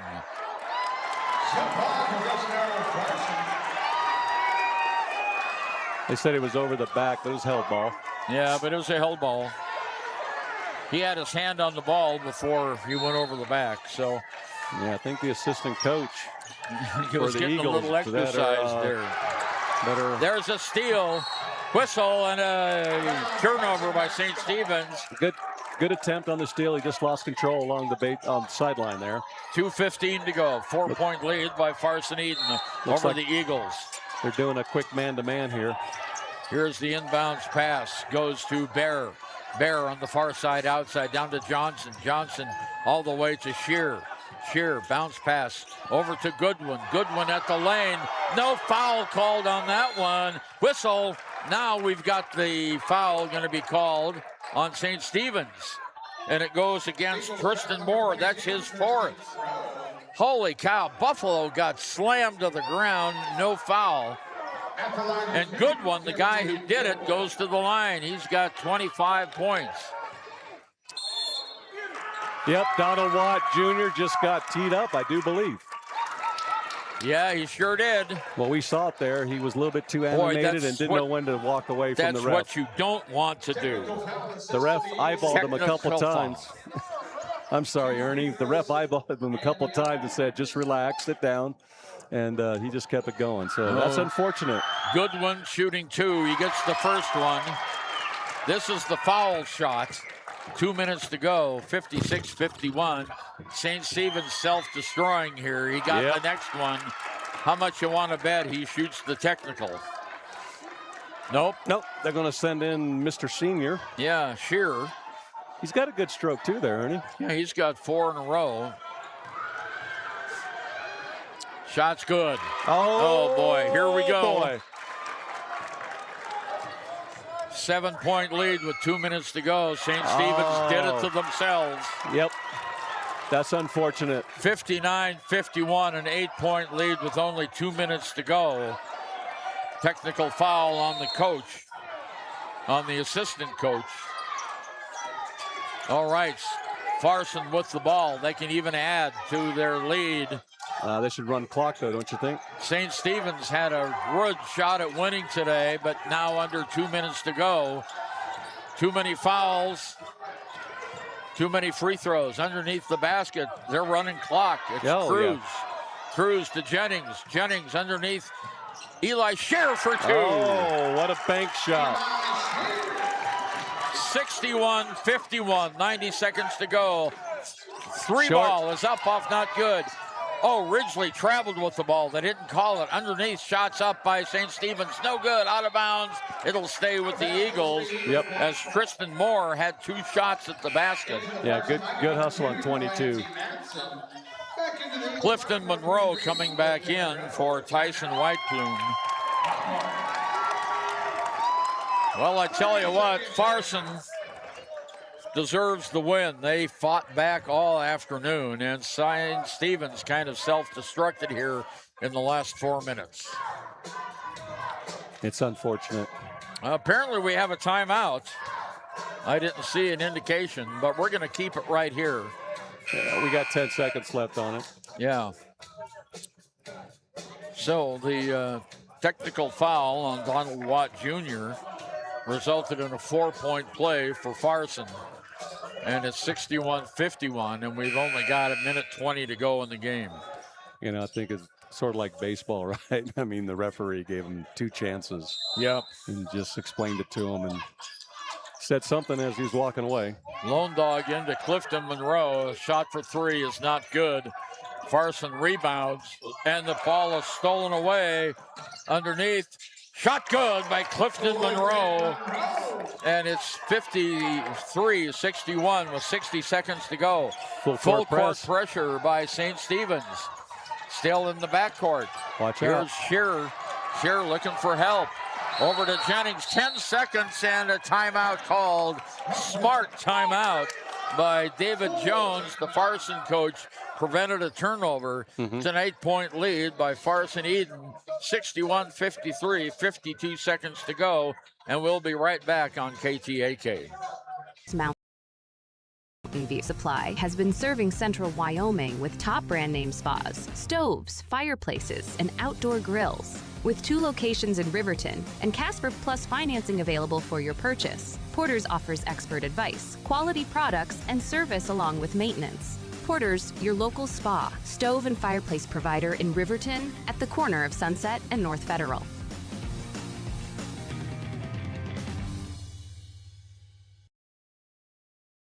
Wyoglass wants to wish all the Lander Valley Tiger teams good luck this year. Wyoglass is locally owned and operated in Lander. They bleed green. Call or stop in today to get a quote on a window or get a quick fix on your window for a rock chip. Wyoglass is Lander.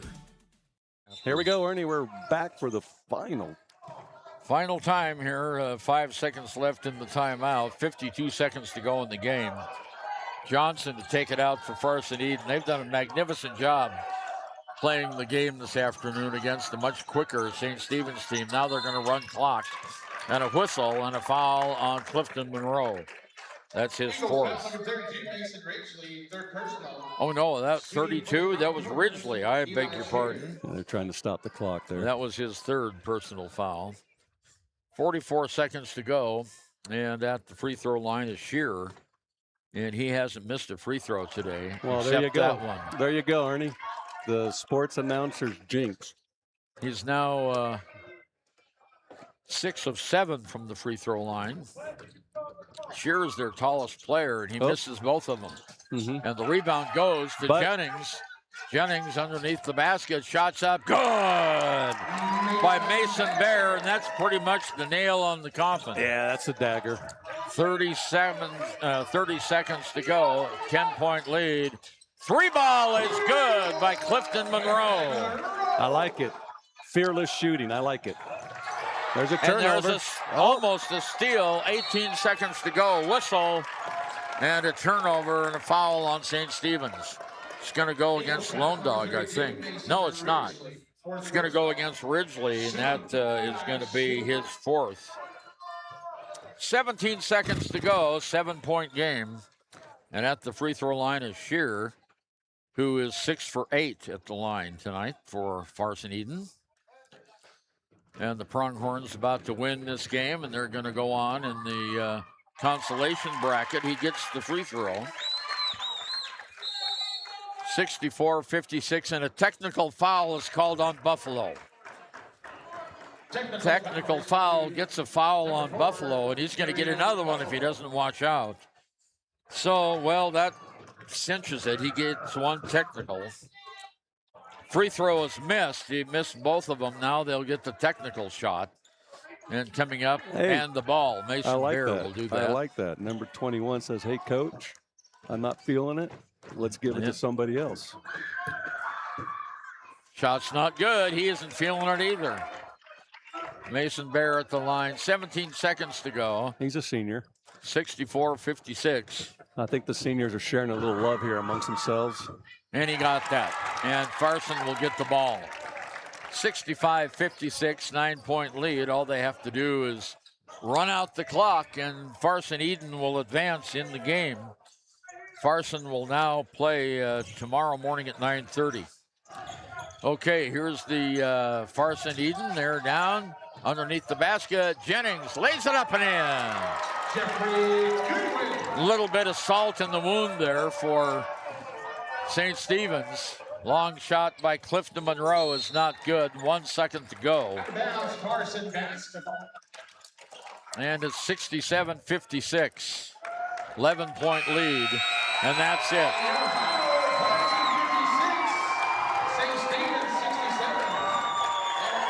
Okay, commercial, I'm out. What? I got to go. Okay.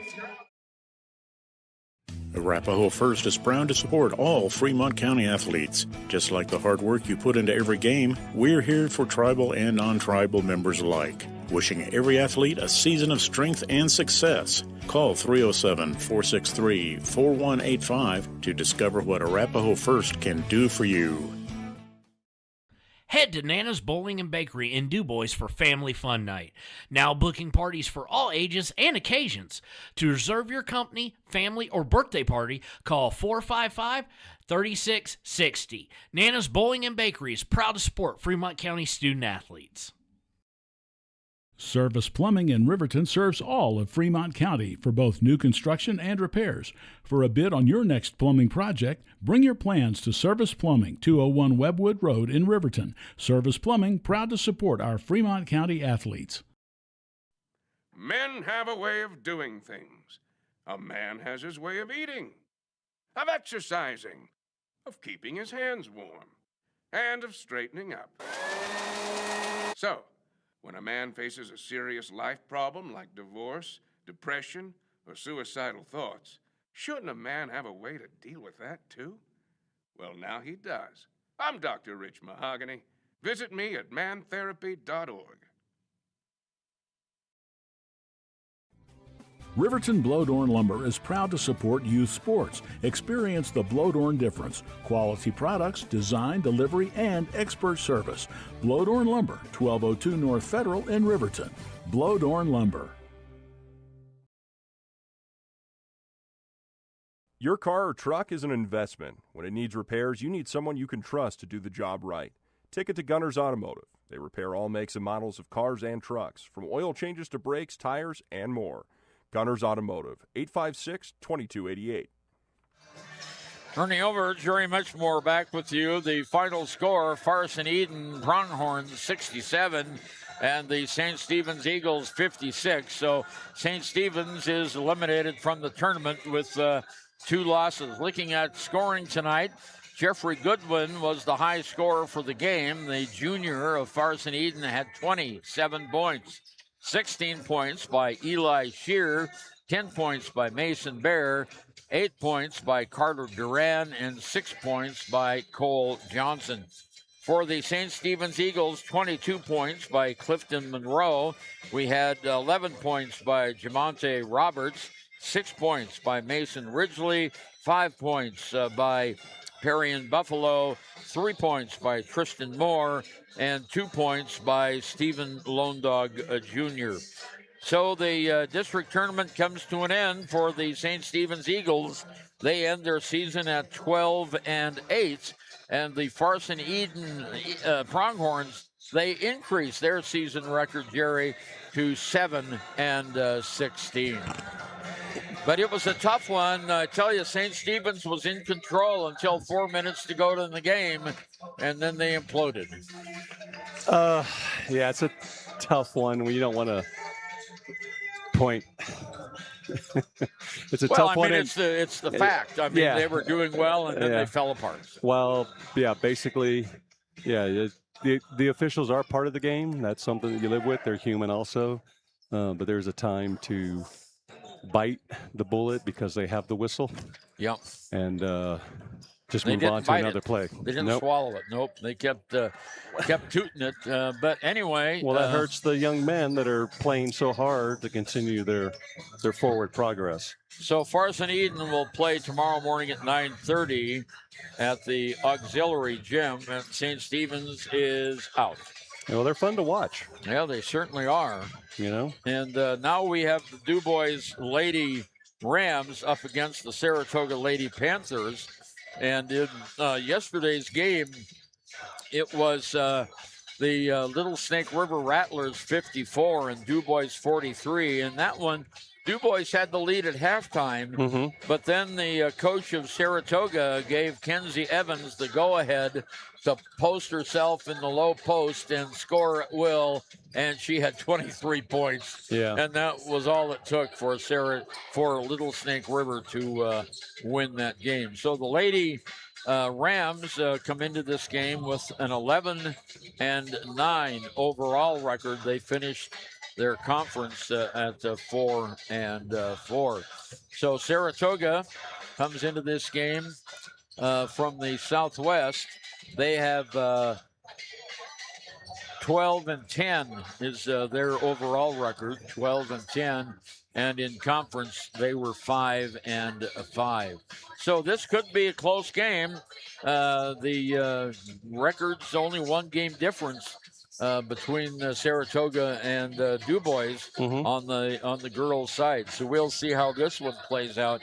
I watched Saratoga play yesterday, and they had a lot of trouble in their game. But of course, they were playing the Burlington Huskies. Everyone has trouble with the Burlington Huskies. Are they ranked number 1? No, they're number 2. Cokeville was number 1. Okay. So anyway, we've got about 5 minutes to go before we start this game. So we are going to take a timeout here. We'll take a timeout on KTAK 93.9. Your tax pros at 219 East Main Street in Riverton, Wyoming can handle all your tax needs. Whatever your situation, we know what to do. Call 307-856-2256 today to schedule an appointment. H&R Block is open Monday through Friday, 9 a.m. to 3 p.m.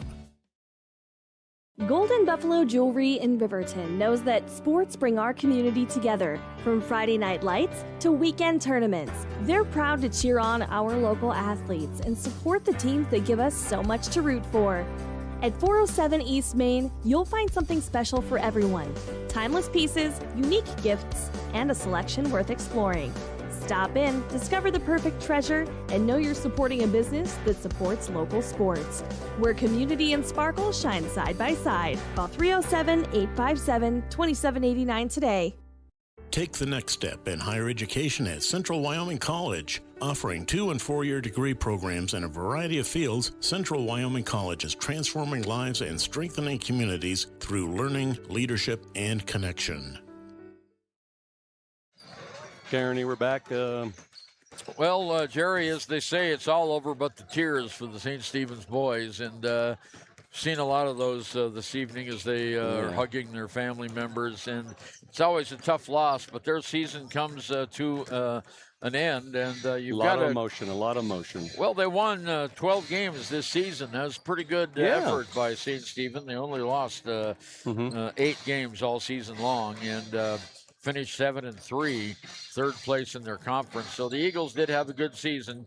But, you know, it's always tough to lose at tournament time when you know you're not going to play any more games and you're this season. You're the closer team. You had a little bit bigger fan base. I mean, they were well represented, both of them. But, yeah, it was tough in the aspect that you can't control a lot of things, and what you can't control, you shouldn't let that get to you. Okay, it wasn't very nice. Well, we've only got 2.5 minutes here, so let's do a little bit of preview for the Dubois Rams. Ava Jory and Kenzie Day yesterday had 13 points in their game against Little Snake River. They were the leading scorers, and Naomi Johnson had 8. So we look for a good production from those ladies. The Dubois runs are pretty fast, and they've got good outside shooting. And Saratoga is not as fast as Dubois. They had a pretty slow game in their loss yesterday. Okay. To, let's see, who'd they lose to? They lost to Burlington, yeah. But, of course, Burlington, one of the top teams in the state. So we're getting ready to go. The starters for the Dubois Rams. We're going to go with Jenna Wedge, a junior, Ayla Halprin, a sophomore, Ava Jory, a senior, Kenzie Day, a senior, and I think we're going to go with, I think Michaela Sparks, a sophomore, but I'm not sure. We haven't seen the book yet, as we just ended that first game. So now the Saratoga Panthers are going to be the visiting team, and they are going to go with the starter, Haley Grubb, number 3, Neri Berger, number 4. We have number 21, Tessa Peterson. We have number 33, Lene Barkhurst, and number 45, Cassidy Herring. So it's Grubb, Berger, Peterson, Barkhurst, and Herring for the Dubois for the Saratoga Panthers. For Dubois, they're going to go with Jenna Wedge. Also coming out is number 4, Ayla Halprin. Number 5, Ava Jory. Number 11, Kenzie Day, as we predicted. And number 12, Sammy Becker, is going to be the starter. So 3, 4, 5, 11, and 12 starting. Yep. So we've got senior, junior, sophomore, senior, and 2 seniors to end it. So the Saratoga sends out Cassidy Herring. She is taller by a head and a half on the jump over Ava Jory. Saratoga gets the tip. Or on the far side, outside with it is Cora Roberts. Roberts has the ball knocked away. It's on the floor, and we're going to have, a held ball? Yep, we'll have a held ball, and it'll go to Dubois. So that's a turnover by Saratoga. Dubois will have the ball in the backfield. Saratoga putting on minimal pressure. Here is Ayla Halprin. Halprin on the right side. Whistle travel. So both teams have a turnover here in the first 30 seconds. Saratoga will take it out. That's Emma Brooks with the basketball. She goes into Haley Grubb. Grubb on the near side, back to Brooks. Underneath the basket to Peterson. Outside on the side, and on top again goes to Barkhurst. Barkhurst can't shoot underneath. There's a Cassidy Herring shot up. Not good, but the follow shot is up by Peterson, and Saratoga takes a 2-0 lead. So Dubois brings the ball back down the court. Wedge with the ball. And there's a ball bounced away. Turnover, Dubois. Again, a low, slow pass intercepted by the Panthers. Here's Hallie Grubb. A long shot for 3 is up off, not good. And it's off Dubois and out of bounds. Saratoga will have it out of bounds. Lene Barkhurst, 33, to take it out. Looks like Dubois, with one exception, has the height advantage. There's a turnover. Going down court is Sammy Becker. Becker has it. Now it's in the corner. There's a shot up by Halprin. That's an air ball. And the rebound goes to Saratoga. Cassidy Herring, the tallest player out there, gets the rebound. And it goes on the near side now to Barkhurst in the corner. Roberts has it. Long cross-court pass over to Grubb. Underneath to the tallest girl out there. Her shot's up good. And Peterson gets the basket, her second, and it's 4-0 Saratoga. Here's Kenzie Day bringing the ball down court. Oh, there's a bounce pass in the corner that gets away. Saratoga with the rebound. It's Barkhurst brings it down for the Panthers, dressed in purple with gold letters underneath to Peterson. She can't shoot, kicks it outside underneath the basket. Shot is not good, rebounded, and a turnover here by the Panthers. Dubois will get the ball right back. It's Ayla Halprin.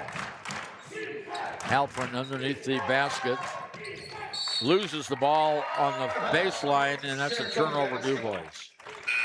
So Dubois with 3 turnovers. They haven't gotten a shot off yet, and it's 4-0 Saratoga. Kind of deliberate, slow pace. I think the team's just feeling each other out. Probably a little fatigued from yesterday. 5 minutes and 27 seconds to go. On top of the key, it's Grubb. Grubb on the right side outside to Barkhurst. Now in the middle under the paint. Shots up off, not good, out of bounds, and it'll go to Dubois. Shot that time was by Peterson. She has all of Saratoga's points at this time, but that time it went off and out of bounds. 5:12 to go, first period. 4-0 Saratoga with the lead over the Dubois Lady Rams. Down court for Dubois is Kenzie Day. Gives it off to Jory. She's fouled as she goes up for the shot. If I remember right from last game, number 5 was kind of their star player there. Yeah. All around. She and Kenzie Day both had 13 points last night. Okay. So Ava Jory at the free throw line for Dubois, looking for their first point. Shots up, good. Oh, nice arc. Nothing but net. Nice 5-0. shot. 4-1 now. Jory with a short ponytail. Shots up, good. She got them both, and it's 4-2. So Saratoga comes down now after Dubois scores their first 2 points of the game. It's Lene Barkhurst with the ball. Far side outside to Haley Grubb. Grubb guarded very closely by Day. Here's a pass over to Barkhurst, and a foul, and a blocking foul is going to be called underneath the basket. Number 4, that's Halprin. Halprin gets the foul, and Saratoga has it in the middle. Turnaround jump shot is good. That's Maggie Elder. Maggie Elder gets the basket, and it's 6-2. Saratoga with the lead. Down court, Kenzie Day has it. Now over to Halprin. Halprin loses the ball out of bounds, and it goes to Saratoga. Turnover, Dubois. Whistle, and we have a timeout called by Dubois, and we'll be back right after this on KTAK 93.9. To make your home feel like new. They will beat any competitor's price. Stop by to speak to one of the sales agents or visit LanderGambles.com. Lander Gambles will help you find the perfect product that fits your budget and lifestyle. Lander Gambles, 420 Main Street, Lander, Wyoming. Okay, Ernie, we're back already. All right, back at the 1A Regional Basketball Tournament, the West Regional in Lander. And we've got the Dubois Rams. Dubois Lady Rams playing the Saratoga Lady Panthers. 4:24 to go, first period. Saratoga with a 6-2 lead over Dubois. The winner advances on in the consolation bracket, and the loser goes home today. Here's Haley Grubb, the playmaking guard for the Panthers, down to Barkhurst. Barkhurst in the middle of the lane to Peterson. Peterson back out now to Roberts. Her shot off the glass, and she's fouled. And the personal foul is going to go against Jory. Ava Jory gets the first personal foul, and that's the second team foul. One team foul on Saratoga. Free throw is in the air and off, not good. So Roberts misses the free throw. And coming out of the game now is Alla Halprin. And coming into the game Well, let's see. I'll have to catch who that is. 25, Maddie Baker.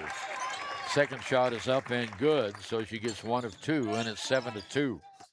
Dubois bringing the ball down court. Kenzie Day avoids the trap. Long pass down court to Jory. There's Kenzie Day. Shots up, rings in and out. Not good. Fight for the rebound is going to go to Dubois. No, it goes to Saratoga. 2-on-1. 2-on-1 break all the way. Layup and no, not good. And Barkhurst gets the rebound and is fouled. Personal is going to go against Sammy Becker. Number 12, Sammy Becker. And that's the third team foul. Saratoga takes it out, leading 7-2. Inbounds pass to Roberts. Roberts on the near side, kicks it out on top, and traveling is Barkhurst. Fourth turnover by the Saratoga Lady Panthers. 3:40 to go, first period, 7-2 Saratoga. Inbounds to Jory. Jory at the baseline, stops, can't shoot. Over now to Kenzie Day. Kenzie for the long shot is way off the mark, not good. Rebounded by Parkhurst for Saratoga. And we have Johnson all alone. Lays it up, and she's fouled. Tessa Johnson draws the foul, and the second foul on Sammy Becker, and that's the fourth team foul. And going to line is Johnson with the brightest tennis shoes out there. Without a doubt. Without a doubt, yeah. Eyes the hoop, and no good. Too strong. Coming into the lineup is Halpin again. Coming out is Sammy Becker. And one more shot. What color do you say those are? That's a real bright pink, I think. Sure. I don't know. Shot is up, off, not good. It's a hot pink. It's a hot pink. It's the hot pink. Eva Jory gets the rebound for Dubois. Hands it off to Kenzie Day. Down court, there's underneath Jory draws a foul. It's going to be Johnson, gets up to personal foul. Johnson's first personal foul, second team foul on the Panthers. 3:10 to go here. Inbound pass to Jory. She can't shoot. There's one from outside. Up off, not good. Rebound off the head of Saratoga, and Dubois will control the ball. It'll be Kenzie Day to take it out. Side out. And we lost most of the crowd. Yeah, we did. No, not too many folks left here at the Bob Curry Memorial Fieldhouse. Ava Jory's shot is blocked out of bounds. Dubois will retain possession. That was Teresa Peterson, number 21, the senior, with a nice block. Yep. Here's the inbounds pass, and it goes to Kenzie Day, who shoots a three. No, not good. Rebound, out of bounds. No, foul on Dubois underneath. It's going to go against number 4, I think. Let's see. Are they shooting 2 already, huh? Yeah. Well, if the official would give us the sign. There's a shine. There it is, Gemma Wedge. And that's the 5th foul. So Roberts at the line. She's 1 for 2. Now 1 for 3. Missed the free throw. Cora Roberts. She has orange soles on her white shoes. Shots up, not good. Ava Jory on the rebound, out of bounds. It'll go to Saratoga. Wow. Nice attempt by Jory that time, but it went off her and out of bounds. She fell down over there in the bleachers. Almost was able to save it. Here's Sammy Becker coming back in, and coming out of the lineup is Mally Baker, I'm sorry. Saratoga with the ball. Far side, Barkhurst, cross-court pass. Comes on the near side to Roberts, who's just at the free throw line. Now over to Grubb on top of the key. Moves to the right side. Back over to Roberts. Roberts on the left side. The Barkhurst, the ball. And we have a foul on Barkhurst. That's her first third team foul. So that will be a turnover, and that'll give the ball to the Dubois Lady Rams. Dubois only has 2 free throws from Ava Jory. They need to get some points on the board here. 2.5 minutes to go, first period, 7-2. Kenzie Day brings it down on the left-hand wing. Gives it off to Becker. Becker over to Halpern. Her shot's not good. Saratoga gets the rebound. Wedge. No, I'm sorry. That's Grubb with the ball on top of the key. Grubb on the near side now to Barkhurst. Barkhurst in the middle of the lane to Elder. Elder underneath the basket. Ball's knocked away. Nice play by Jory. It'll stay with Saratoga. Now coming into the lineup is Mana Engelman. And coming out of the game is Gemma Wedge. Okay, and that's Gemma, Jemma. There's the inbounds pass. Goes to Haley Grubb. Near side, Barkhurst has it at the baseline. She moves it on top of the key now. Slow dribble. Throws it over to Berger, almost out of bounds. Berger looking for some help. Gets it underneath the basket. Here's Johnson. Lays it up. 2 points. You know, I've been waiting for that because number 21 there, she's been established in position most of the game, Tessa Peterson. Yep, 6 points, and it's now 9-2. Here's Day. Bad pass. Turnover. 5th one for Dubois. Saratoga comes back down. On defense, whistle and a foul over the back on Ava Jory. Yep. Tell you what, Dubois is not playing like they did yesterday, are they, Gene? Boy, they were pretty good yesterday. It was a little low energy at the first quarter, so hopefully they'll pick up the pace here and get going. Okay, at the free throw line. Shots up and good by Maggie Elder. First points from the free throw line for her. She has 3 overall. 9-3 is the score now. I think they put the point on the wrong side, Ernie. Yeah, they did, because it should be 9-2. There's the rebound, not good. Goes to Berger. Berger underneath the basket to Elder. Elder shots up, good. Maggie Elder. And they put the... They've switched it. Yeah, they don't know which team to switch at the official scorers table. It should be 11-2, and that's what it is. Okay, there we go. They've got it fixed. Well, you know, in this tournament, these things happen because you've got new teams every hour and a half, and you're not sure who's white and who's dark. Okay, on the near side, there's Sammy Becker. Becker gives it off to Naomi Johnson. Shots up off, not good. Saratoga gets the rebound. Barkhurst off to Grubb. Grubb down court. Barkhurst at the free throw line. Shoots, scores.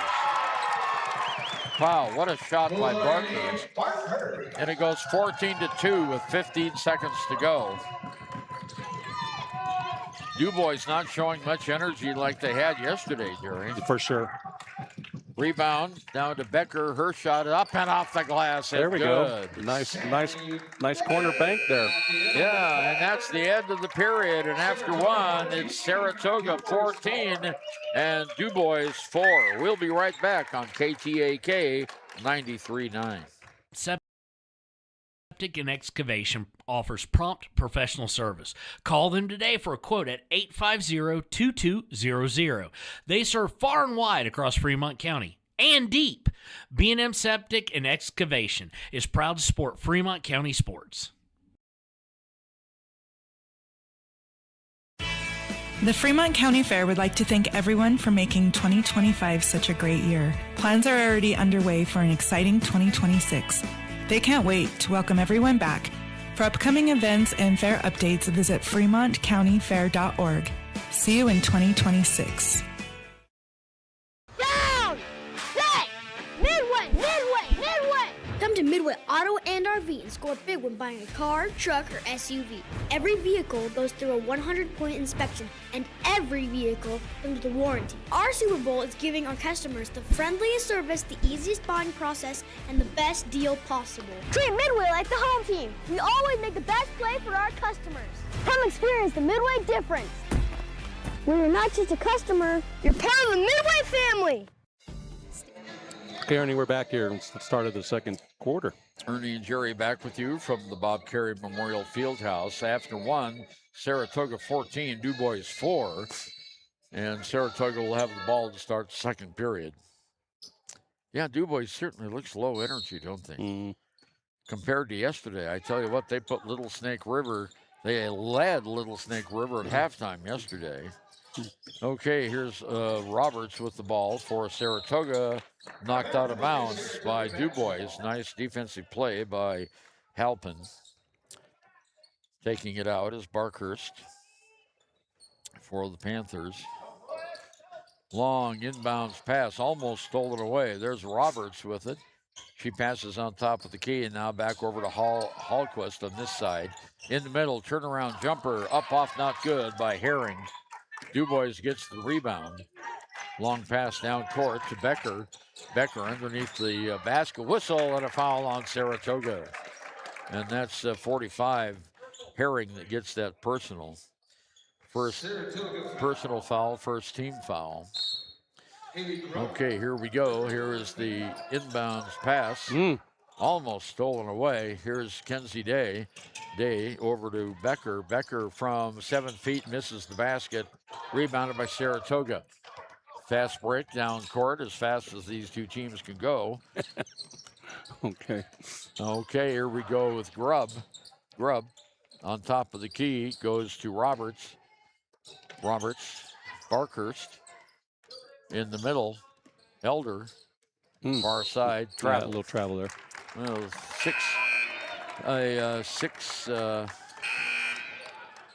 what am I saying here? I don't know. 14-4. Yep. 7 minutes to go. A little slow. 6th turnover by Saratoga. Yeah, that's what it was. Okay, coming out of the Dubois lineup right now is Mona Engelman. Let's see who came in. I think it was number 2. Naomi Johnson is in now. Here's Kenzie Day to Ava Jory at the free throw line. Behind her, there's a shot and a travel. So 6 turnovers on each team. 6:49 to go until halftime. Saratoga 14 and Dubois 4. Saratoga had a 5-5 conference record and 12-10 overall, and the Lady Rams had a 4-4 conference record and 11-9 overall. So these two teams are fairly matched up evenly. Here's Barkhurst, has the ball. Barkhurst in the lane, gives it off to Herring in the corner for 3, not good. Halpin gets the rebound for Dubois. She's down to Becker. Becker has the ball kicked out of bounds. It'll stay with Dubois. 6:19 to go here. First period of play. Kenzie Day has it. Underneath to Jory. She's fouled. And Cassidy Herring gets the foul. That's her first. And second team foul. Not a shooting foul, so Dubois will take it out of bounds. Halpin. Here's the inbounds pass. Goes to Becker. Sammy Becker. Ava Jory now. Shot off the glass. Not good, out of bounds. And it'll go to Saratoga. 6:10 to go. First period, 14-4. Now, actually, this is the second period. They haven't changed the scoreboard to read second period yet. Down court. Here's a long pass down in the corner to Roberts. Roberts on top of the key to Halpern. Whistle and a timeout on Saratoga. Okay, and the score 14-4. And we'll be right back right after this message on KTAK 93.9. Suites Riverton, proud sponsor of all sports teams, home and away. Experience the perfect blend of comfort and convenience with Hampton's top-notch amenities, including a free hot breakfast, complimentary dinner and drinks Monday through Thursday evenings, a sweet shop for snacks and essentials, a pet-friendly environment and an indoor hot tub pool, and a fitness center to keep up with your workout routine. We've got everything you need for an exceptional stay. Reserve your stay now on our website, Hampton Inn & Suites Riverton, where comfort meets convenience.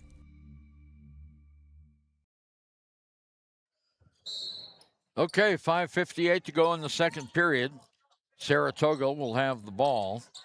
They're leading 14-4. No one scored so far in the second. There's Herring underneath the basket, loses the ball out of bounds. Ava Jory helps her up. Herring is the tallest player out there, and she's going to go to the sideline now. Coming back in is Tessa Peterson for Saratoga. Inbound pass, Saratoga putting on full court pressure. Dubois brings it right down the middle of the court. With the ball is Halpin. Halpin has a bounce pass knocked out by Saratoga, and it will stay with the Rams. 5:38 to go, 14-4. Well, Ernie, we're in a... No score here in the second period. Here's Becker, gives it off to Kenzie Day, and the pass is out of bounds. Turnover, Dubois, their 7th. Turnover, Saratoga. Kind of a lull in the atmosphere of this fine gym with all the excitement from the last game. Yeah, the gym pretty much empty. There's only a small knot of Saratoga fans and a larger knot of Dubois fans here. Otherwise, it's empty. Okay, Saratoga with the ball. We're in the Bob Carey Memorial Fieldhouse, which is the largest gym. Johnson underneath for 2. Or Peterson, I'm sorry. Tessa Peterson. She has 8 points. 16-4, 12-point lead. There's Ava Jory. Jory on the near side. Gives it off to Halpin. Shot from the corner is way off, but she's fouled. And it's going to go, foul is going to go against Sammy Walker. Number 10, Sammy Walker. That's their 3rd foul. First personal 13. Not a shooting foul, so it comes into Kenzie Day. There's Becker for 2. No, not good. Rebound is up and good. Nice shot by Halpin. Dubois is now a 10-point disadvantage, 16-6. Saratoga slowly down the court. Koya Roberts. She better hurry. Oh, she almost got a 5-second call there. Walker has it now. Back down to Roberts. Back over Walker on the near side. Underneath, Peterson for 2 more. Maggie Elder. And it's 18-6, 4:20 to go, first half of play. Down court, Ava Jory has it. Kenzie Day. Now back to Halpin. Halpin doesn't shoot. There's one from outside for 3. Up, off, not good. And the ball is stolen away. 2 points going for Ava Jory. Yeah, she's kind of a sneaky stealthy there. She's got opportunity to get this team back in the game. 10-point lead by Saratoga, 18-8. Saratoga with the ball is Roberts. There's a long one by Walker, is not good. Rebounded by Roberts. Roberts in the corner, kicks it back outside on the near side to Barkhurst. Barkhurst over to Walker. Walker under the basket, knocked out of bounds by Dubois. It'll stay with Saratoga.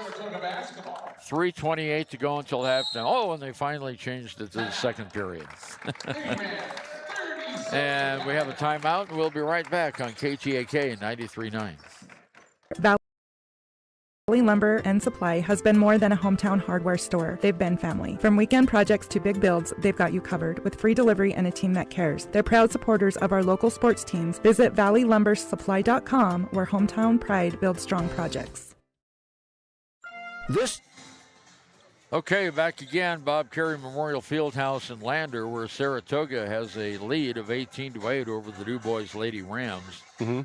Big difference between yesterday morning's game and this morning's game for Dubois. They are not playing with the intensity that they did yesterday, it seems. Yeah, I don't know if it was the letdown of yesterday's hard-fought loss because they were leading that first half, and it just slipped away from them in the second. But it was still, I mean, they're still a good team. They still have quality players on. Yeah. I mean, if I'm out of school and I want to keep playing, I don't want to take that bus ride back home just yet. Elder into Roberts. Roberts with the ball, top of the key, back over to Elder. Elder on the far side outside, back to Roberts. Roberts on top of the key, goes in the middle to Peterson. Off the feed, Emma Brooks gets the basket. So it goes 20-8, 3 minutes to go, first half. on the far side. Now underneath the basket, Ava Jury, turnaround jumper. Oh, just off the back of the rim. Saratoga gets the rebound. Conversely, Saratoga's looking a whole lot better than they did yesterday in their game. There's a shot up by Peterson. She now with 8 points in the game. She's been carving out a lot of space underneath the basket. They should look for a little bit more. I miscounted. She has 10 points. Dubois turns it over. Bad pass goes out of bounds. 2.5 minutes to go. Coming back into the Dubois lineup is Mally Baker. Mally Baker.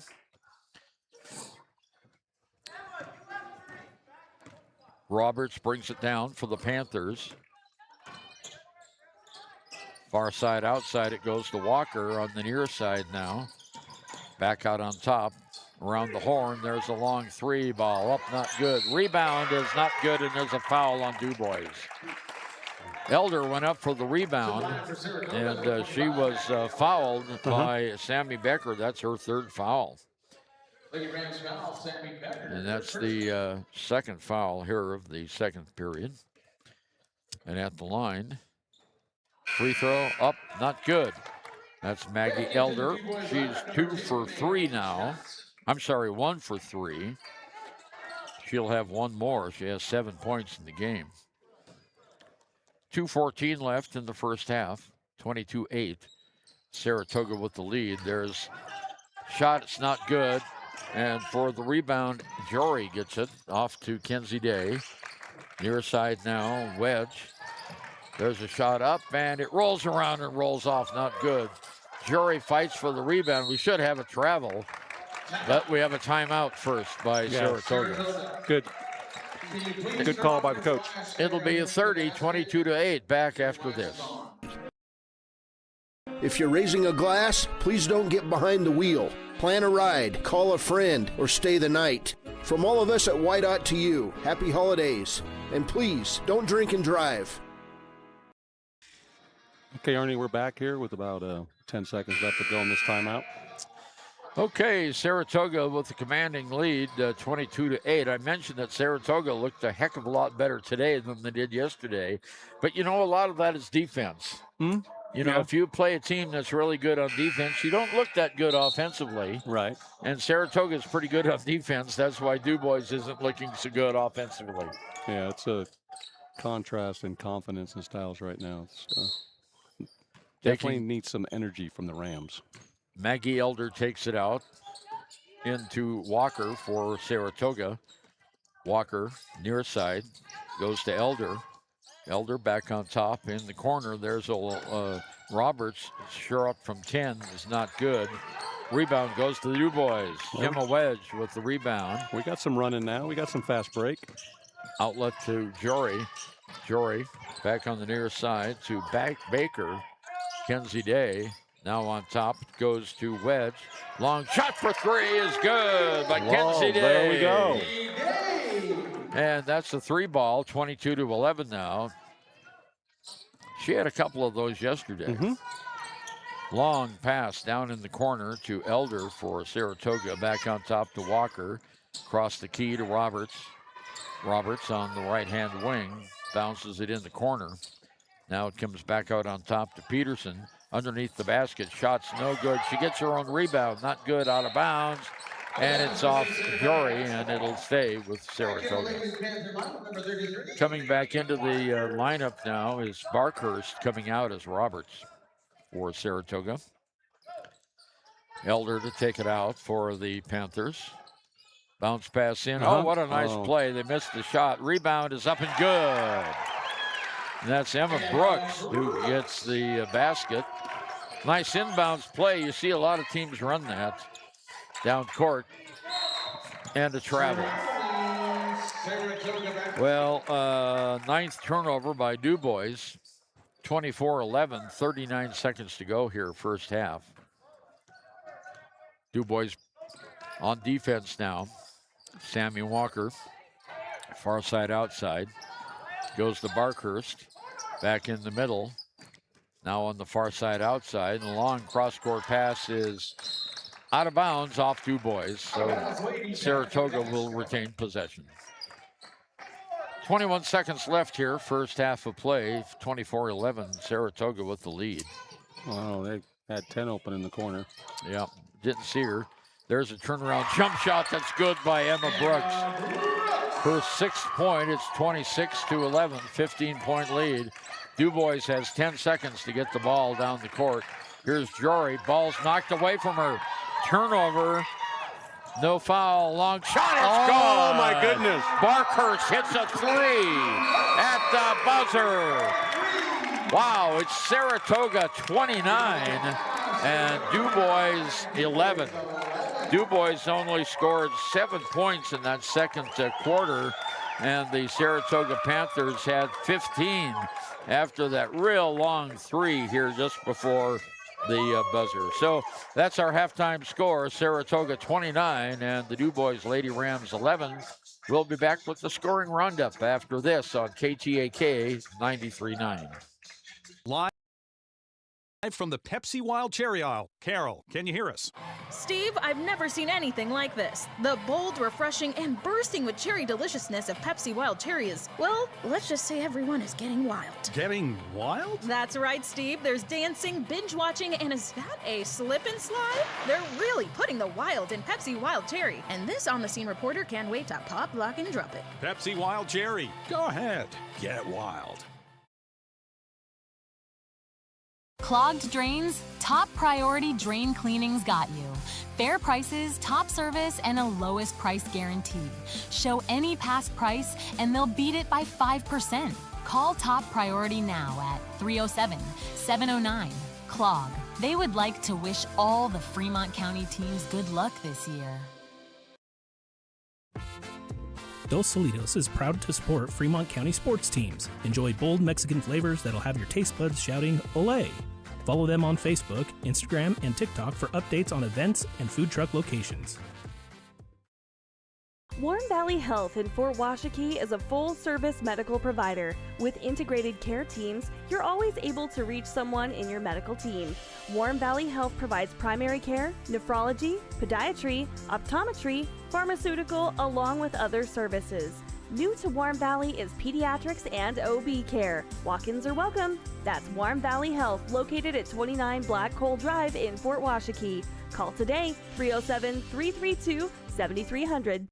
Community Health Centers of Central Wyoming has locations across Fremont County ready to serve you at Dubois Medical Clinic, Riverton Community Health, and Lander Community Health Pediatrics. We accept all forms of insurance, including Medicaid and Medicare. Are you struggling to get medical care? Ask for their sliding fee scale. From family medicine to pediatrics, Community Health Centers are here to serve you. Call 307-463-7160 or visit chccw.org to schedule your appointment.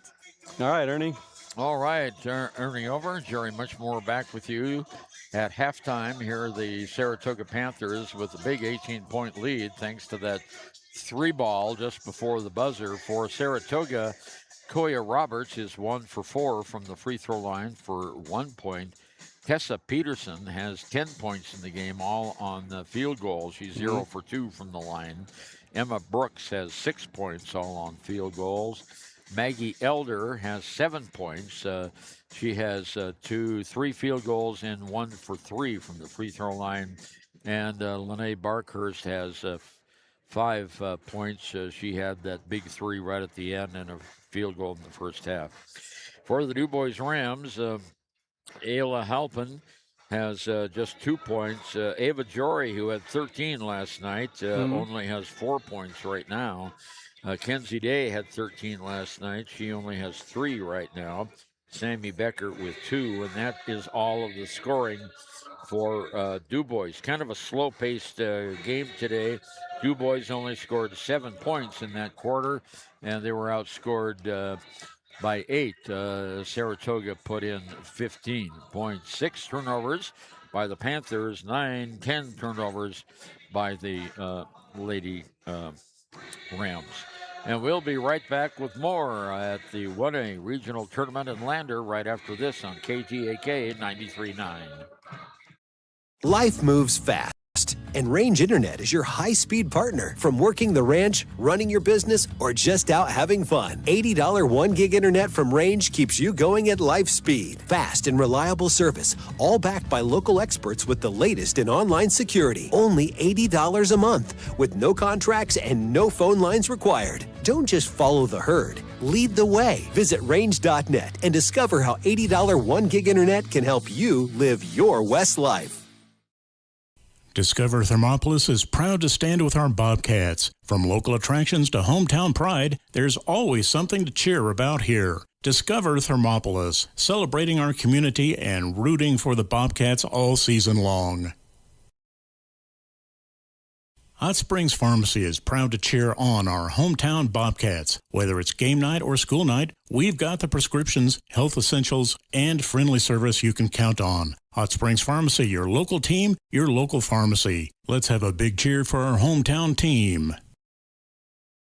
Papa Murphy's on North Federal in Riverton makes your pizza to order. Order online at papamurphys.com or in store. Delicious, fresh-made pizza just the way you want it. Papa Murphy's is a proud supporter of our local Fremont County student athletes. High Plains Power is a Touchstone Energy cooperative. What does that mean for you as a Rural Electric Association member? It all comes down to 7 principles: open membership, one voice, one vote, member benefits, independence, education, cooperation, and community. To understand how it all works, we're headed back in time.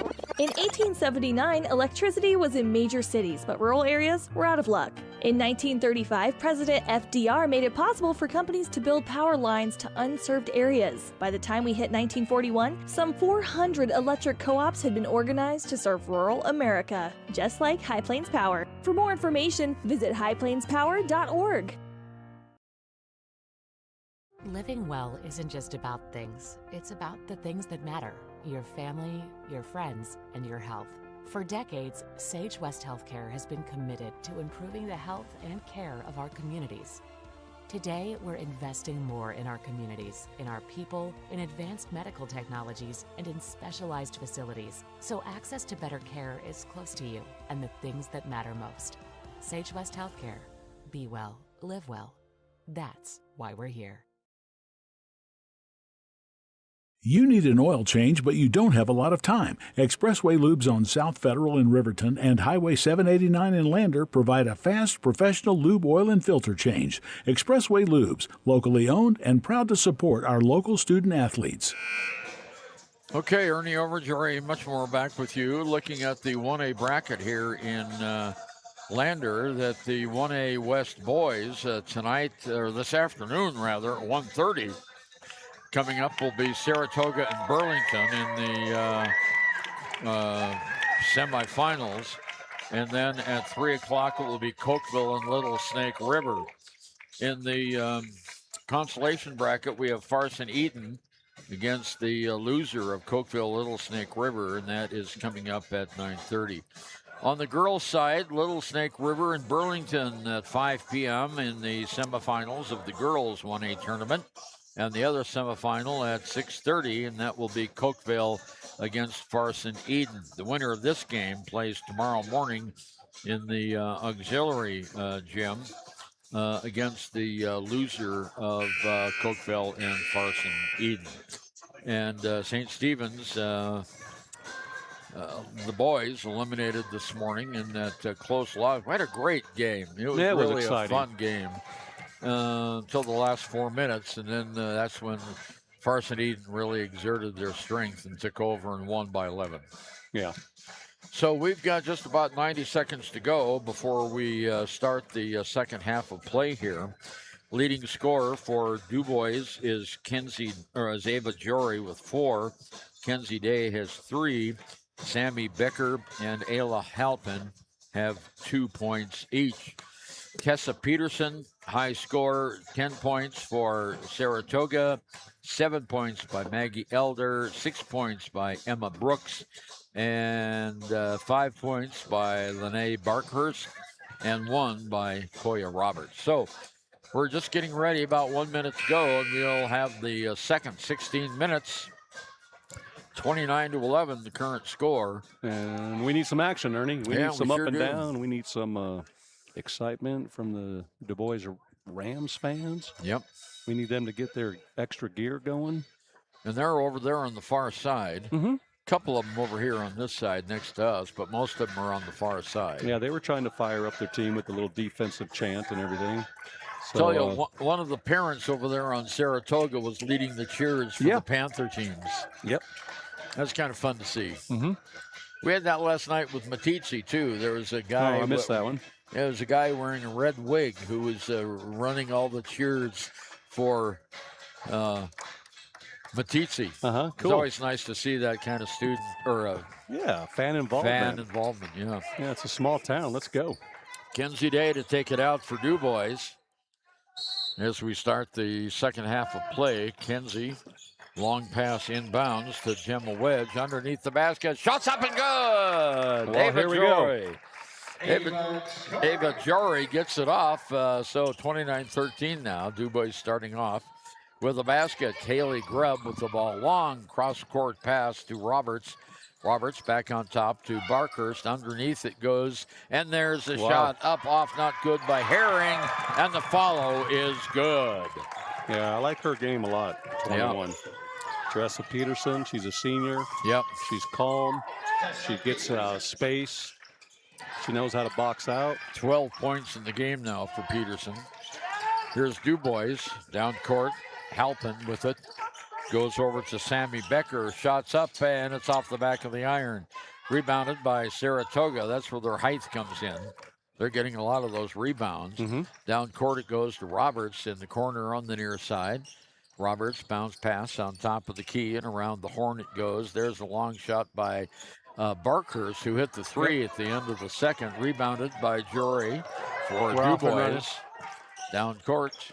Here's a long one up for three. That's up, off, not good. Rebound goes to Halpin, though, and there's a long three ball that's up, off, not good. Fight for the rebound is going to be won by Dubois. Nice rebound in the middle of the lane. She's fouled as she goes to the basket, and that is Ayla Halpin. Personal foul goes against Koya Roberts. That's her first team foul here in the second half. Inbounds pass goes to Kenzie Day, round the horn to Becker. Becker on the near side to Halpin, and the ball's turned over. Turnover, Dubois. We've got a 3-on-2. Rebound, Barkhurst 2. Lene Barkhurst took that one coast to coast and scored 33-13. 20-point advantage. Here's Halpin in the corner to Jory. Jory has the ball knocked out of her hands, and she's fouled. And it's going to go against Cassidy Herring. Second team foul, second personal foul. Dubois has it out underneath the Saratoga basket. Inbounds to Wedge. Now it goes back to Halpin. Halpin dribbles it on top of the key. Over now to Becker. Now over to Wedge.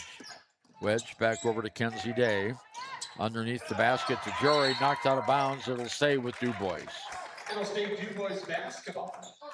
5:52 to go, 33-13, third period. There's the inbound to Jory. She's got a lane, puts up the shot. It's too short. Rebounded by Day. Her shot is blocked. We have a one-on-one race down the floor. Barkhurst lays it up, and it's not good.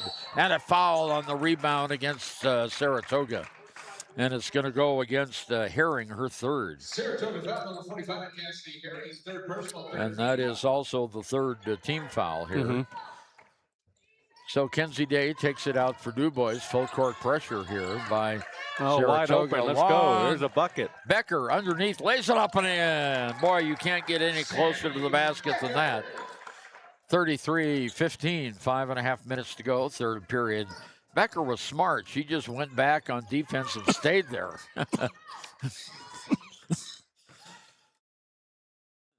Okay, Ernie. Getting a little cough out of the system. There's a steal.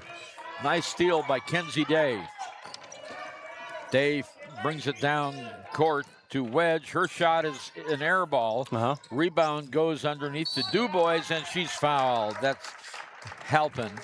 hopefully she'll shoot here. Let's see what happens. Yeah, personal foul goes against Roberts, her second. Fourth foul. Okay, Ayla has 2 points in the game. Her first free throw attempt is right here. And it's short. Not good. She needed just a little more oomph on that one. Herring comes out of the game for Saratoga. Next shot is up. This one, a little bit stronger, but we have what? Lane violation by Saratoga. So that's good news for Halpin. She'll get another shot here. And this one, same place, all 3 shots. Right in the front of the rim. Barkhurst with the rebound for the Saratoga Panthers. Over to Grubb. Back to Barkhurst. Barkhurst on top of the key, looking for some help. Underneath the basket, out of bounds. It's a turnover. Good defense. I think we're just looking for a spark, looking for something to get up and down the court, looking for some excitement from the Dubois Rams. Let's go. All right. Down court now is Halpin. Halpin brings it all the way down. Lost the basketball. Turnover. And we have a foul on Dubois. It goes against Jory. So that is her third personal foul and the first team foul of the second half. So Saratoga has about 4.5 minutes, Jerry. Yeah, they're going to need number 5 later in the game, so they need to bring her in. I think 32 is going to go in for her next break. Okay, Grubb in the corner to Berger. Cross court to Barkhurst. Underneath the basket, turnover. Nice interception by the Rams. Oh, you had someone on the wing that was beating the defense back. Here's a shot by Becker. Good for 3. She's feeling it. Sammy Becker. It's now 33-18. 4 minutes to go. Timeout called. And we'll be right back on KTAK 93.9.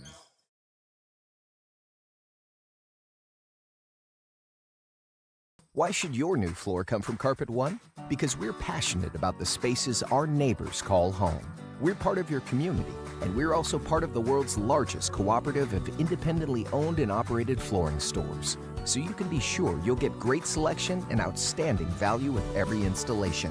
Whether it's carpet, hardwood, tile, or luxury vinyl, our experts take the guesswork out of choosing the right floor.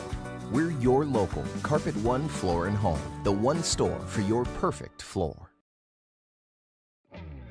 A proud sponsor of this broadcast is Bailey Enterprises. For over 50 years, Bailey has become the name you can trust.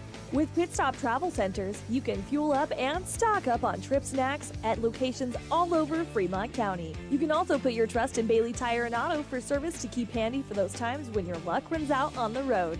Refresh at the Speedway Cafe with a dine-in meal or a round of carry-out with a variety of specials to keep you going. Go with Bailey. Time back in. 4 minutes, 8 seconds to go here. It's 33-18. Saratoga will bring the ball with the lead. Down court here is Grubb. Grubb gives it off far side to Walker. Walker back over to Berger. Berger on the near side to Grubb. Around the key it goes. Back to Berger. Long shot for 3 is good. Holy cow. Well, that negates the 3 that Dubois hit shot. And it's 36-18. So Dubois brings the ball down court. Underneath the basket is Jory. She's fouled and will go to the line to shoot 2. Personal foul is going to go against, I think, 25, Elder. No, it goes against 5. That is Roberts. That's the 5th team foul, or 4th team foul. Shot's good by Jory. Ava Jory gets the free throw. She now has 7 points in the game. She's also playing with 3 fouls. Yeah, she's got to watch that because they really need her. Shots up, off, not good. Rebound's going to go to Saratoga under the basket. Whistle. And what do we have here? The officials at the scorer's table. Do we have someone without a number in the scorebook? Last foul was assessed to number 25, Maggie Elder. The foul was on Elder. Okay, well, everything's good. We're back at action. All right, 3:33 to go, third period, 36-19. Saratoga with 5 fouls here in this period already. The ball knocked out of bounds. No, it's saved. Underneath the basket is Elder for Saratoga. Berger hits her second 3 of the game, and it's 39-19. 20-point lead here. Halpin under the basket, scores and one. So Halpin gets her 4th point of the game, and the personal foul is going to go against Nancy Berger, her first 15 foul. Here's the shot, up, and it's up and off, not good. So Halpin misses the free throw. Dubois got the rebound. Here's Jory, shoots, it's short. Pulled out of the air by Saratoga. Quickly down the floor, Saratoga's hustling real fast, down to Grubb. Underneath the basket, knocked out of bounds by Jory. 2:46 to go in the third, 39-21. We have a whistle and a timeout on the floor. We'll be back on KTAK 93.9. Grand Altitude Federal Credit Union is more than a place to bank. It's a partner in every financial journey. From checking and savings to auto loans and mortgages, they give members the tools to move forward. Known for local service and decisions made right here in Wyoming, their team offers trusted guidance every step of the way. Proud supporters of all Wyoming sports teams, they're as committed to the community as they are to their members. Grand Altitude Federal Credit Union. Your money, your goals, your altitude.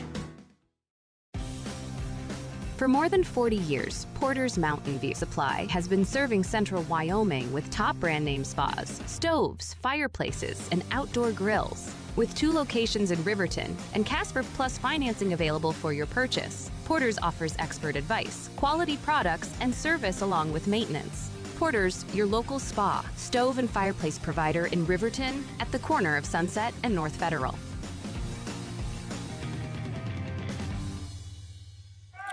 Okay, Ernie. Ernie and Jerry back with you at the Bob Carey Memorial Fieldhouse in Lander, the Class 1A girls second round. And Saratoga will have the ball. Long inbounds passes intercepted nice steal. by There we Jory. go. Jory's all alone. Oh, and you can't she's lollygag. fouled. Yeah, she pulled up, didn't she? Yeah, You have to go right to the basket. So the personal foul goes against number 10, and that was Sammy Walker, and Jory will go to the line to shoot 2. She has 3 free throws, 3 of 4, now 4 of 5. 39-22. Jory back to the line. She's a senior for the Lady Rams. Mm-hmm.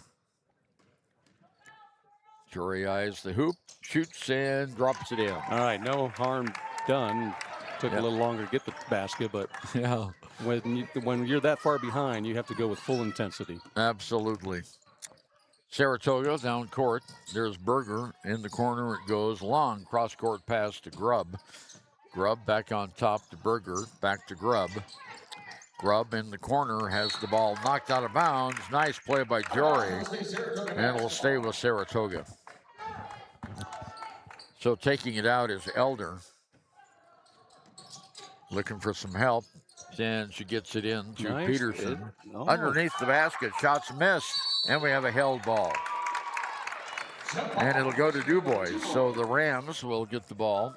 2:15 to go in the third, 39-23. Saratoga with the lead. So a couple of players coming in. Barkhurst is back in, and Roberts is back in. Dubois brings the ball down. Ava Jory, top of the key, in the corner on the far side to Becker. Underneath to Jory. Jory shoots, and it hits the side of the backboard. Rebound is good by Jory. So she now has scored 7 points here in the period. She has 11 overall. Got some life in this second half here. Let's see what happens. We sure do. In the middle of the play, Peterson There it had is. the balls knocked away. Turnover, 10th turnover by Saratoga. Slow it all down. the way down. Becker shoots too hard off the board, right to Saratoga. All alone underneath the basket. She's fouled. Well, that Dubois foul is going to go against Halpin, I believe. I think that was a smart senior play. She was so far ahead. She just kind of laid back knowing that they were going to catch her and just let her get the foul running up her back so she could shoot two. Peterson 0 for 2 from the line, makes this one. So she's 1 for 3, now 13 points in the game. Coming in for Dubois, Naomi Johnson. And coming out is Mona Engelman. Mm-hmm. Back at the line, Tessa Peterson. Peterson's shot is up, off, not good. Rebounded by Jory. Let's run. Oh, and she tried to pass. Eye. They weren't looking for it. Steal, turnover, 2 points. You got to be making eye contact. You can't just leave the ball out like that. And they took it over and scored an easy basket, 42-25. You have to make eye contact with each other. And Jory comes over to Kenzie Day, and they make amends. Okay, at the free throw line. Shots up, good. That's Halpin. That's her first free throw. She's 1 for 4 now. She'll get another one. Whoa. We have a lane violation, so she'll get one more. Boy, I tell you what, that Koya Roberts was in the lane before she was even ready to shoot. Okay, here's the next free throw. No, not good. Rebounded by the Panthers. Down court, Roberts. Burkhurst in the corner. Grubb. Ball's knocked away. Turnover. They're 11th by Saratoga. Yeah. Dubois hustling down the field with 1:08 to go. Third period. You were saying? Let's get the speed picked up. Let's go. Okay, Jory's shot from the corner is not good. The rebound is going to go out of bounds, and it'll go to Saratoga. 56 seconds to go here, third period, 42-26, 16-point bulge by the Lady Panthers. Down court, Barkhurst with the ball underneath the basket to Peterson. Peterson's shot, and she's fouled by Jory. And that'll be the fourth foul on Jory. I was afraid of that. So she has 4 personal fouls now, and going to the line is Peterson, who has 13 points in the game. She's 1 for 4 from the line. Now 2 for 5. As she get that. Cassie Herring back into the game. Coming out is Elder for Saratoga. Yep. Jory comes out of the game for Dubois. And going in is Edelman. Yeah, Price Setter. Sammy Becker. Next shot is up and good. So it goes 44-26, 18-point lead. 45 seconds to go here in the third. Long pass, too long, out of bounds. Turnover, Dubois. So Saratoga gets it in the backcourt. And it's Grubb that brings the ball down the court for the Panthers. They're in their traveling purple with gold letters and numbers. Underneath the basket, and it was intended for Herring, but it's a turnover. Herring's the tallest player out there by a head at least. Oh, yeah. And that one was just too high, too hot to handle. Here comes Halpin down court. Off to Becker. Becker on top of the key. Kenzie Day with it. Kenzie shoots a 3. It's good. There you go. Kenzie Day with their second 3 of the game, and it's 44-29. Timely threes. That's what they're going to need to get back into the fourth quarter. 9 seconds to go underneath the basket. Good D. And we have a foul going to be called on Cassidy Herring with 1.7 seconds left. And that is their 5th. And they will send Dubois to the line. A good foul. That's number 45's fourth too, right, Ernie? Yep, it is. So going to the line here is Kenzie Day. Kenzie, who just hit that three, hasn't had a free throw attempt yet today. Eyes the hoop. Boom, too long. She'll get one more attempt.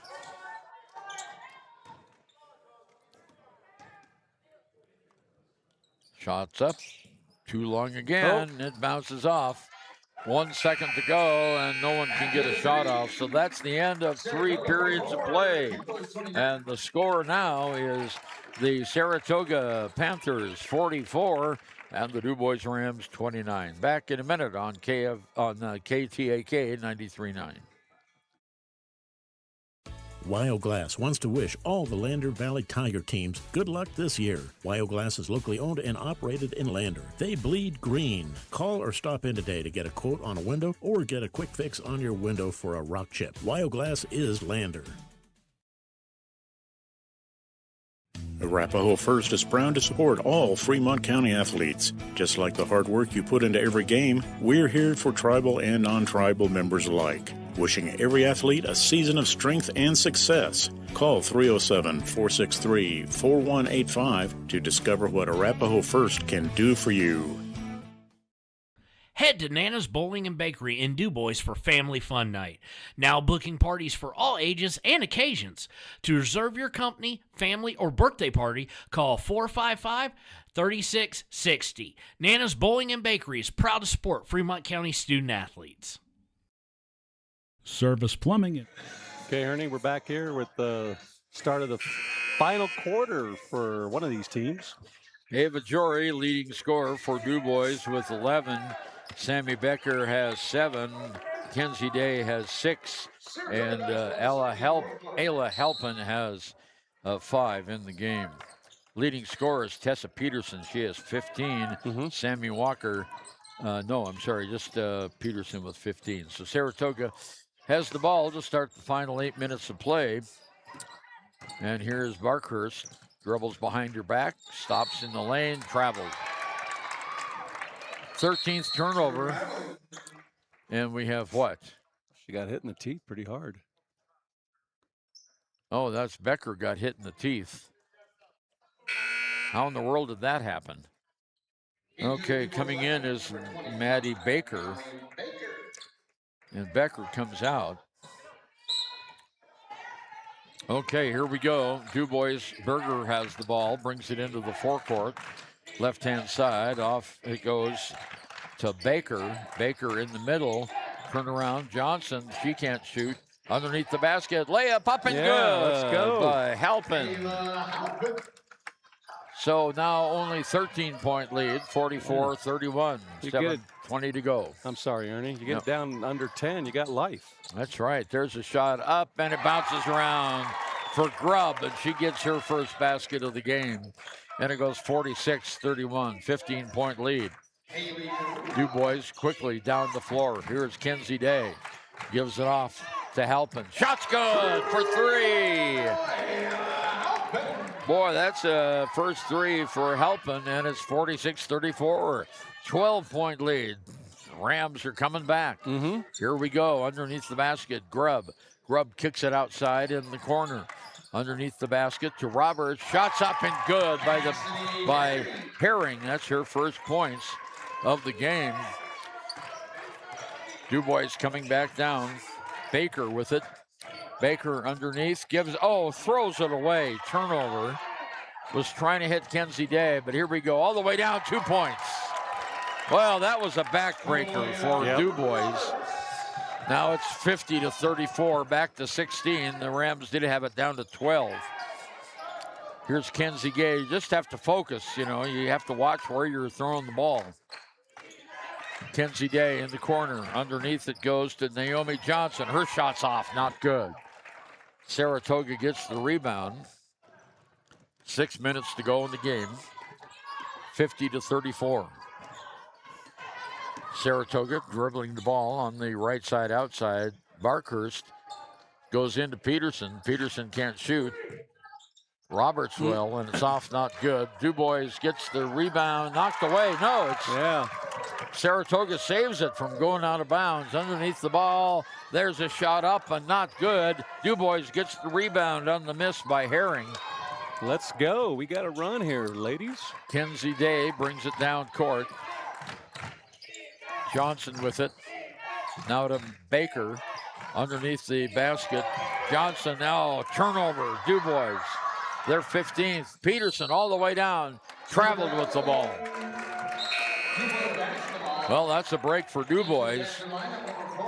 You know, Jerry, you were right. They can't just dawdle on down the floor. I mean, they're down by 16 points. You've got to move the ball down the floor and try to get a shot off. And you've got some excellent seniors that need to go out with full effort. Here's Jory underneath the basket. Shots up. Oh, point blank miss.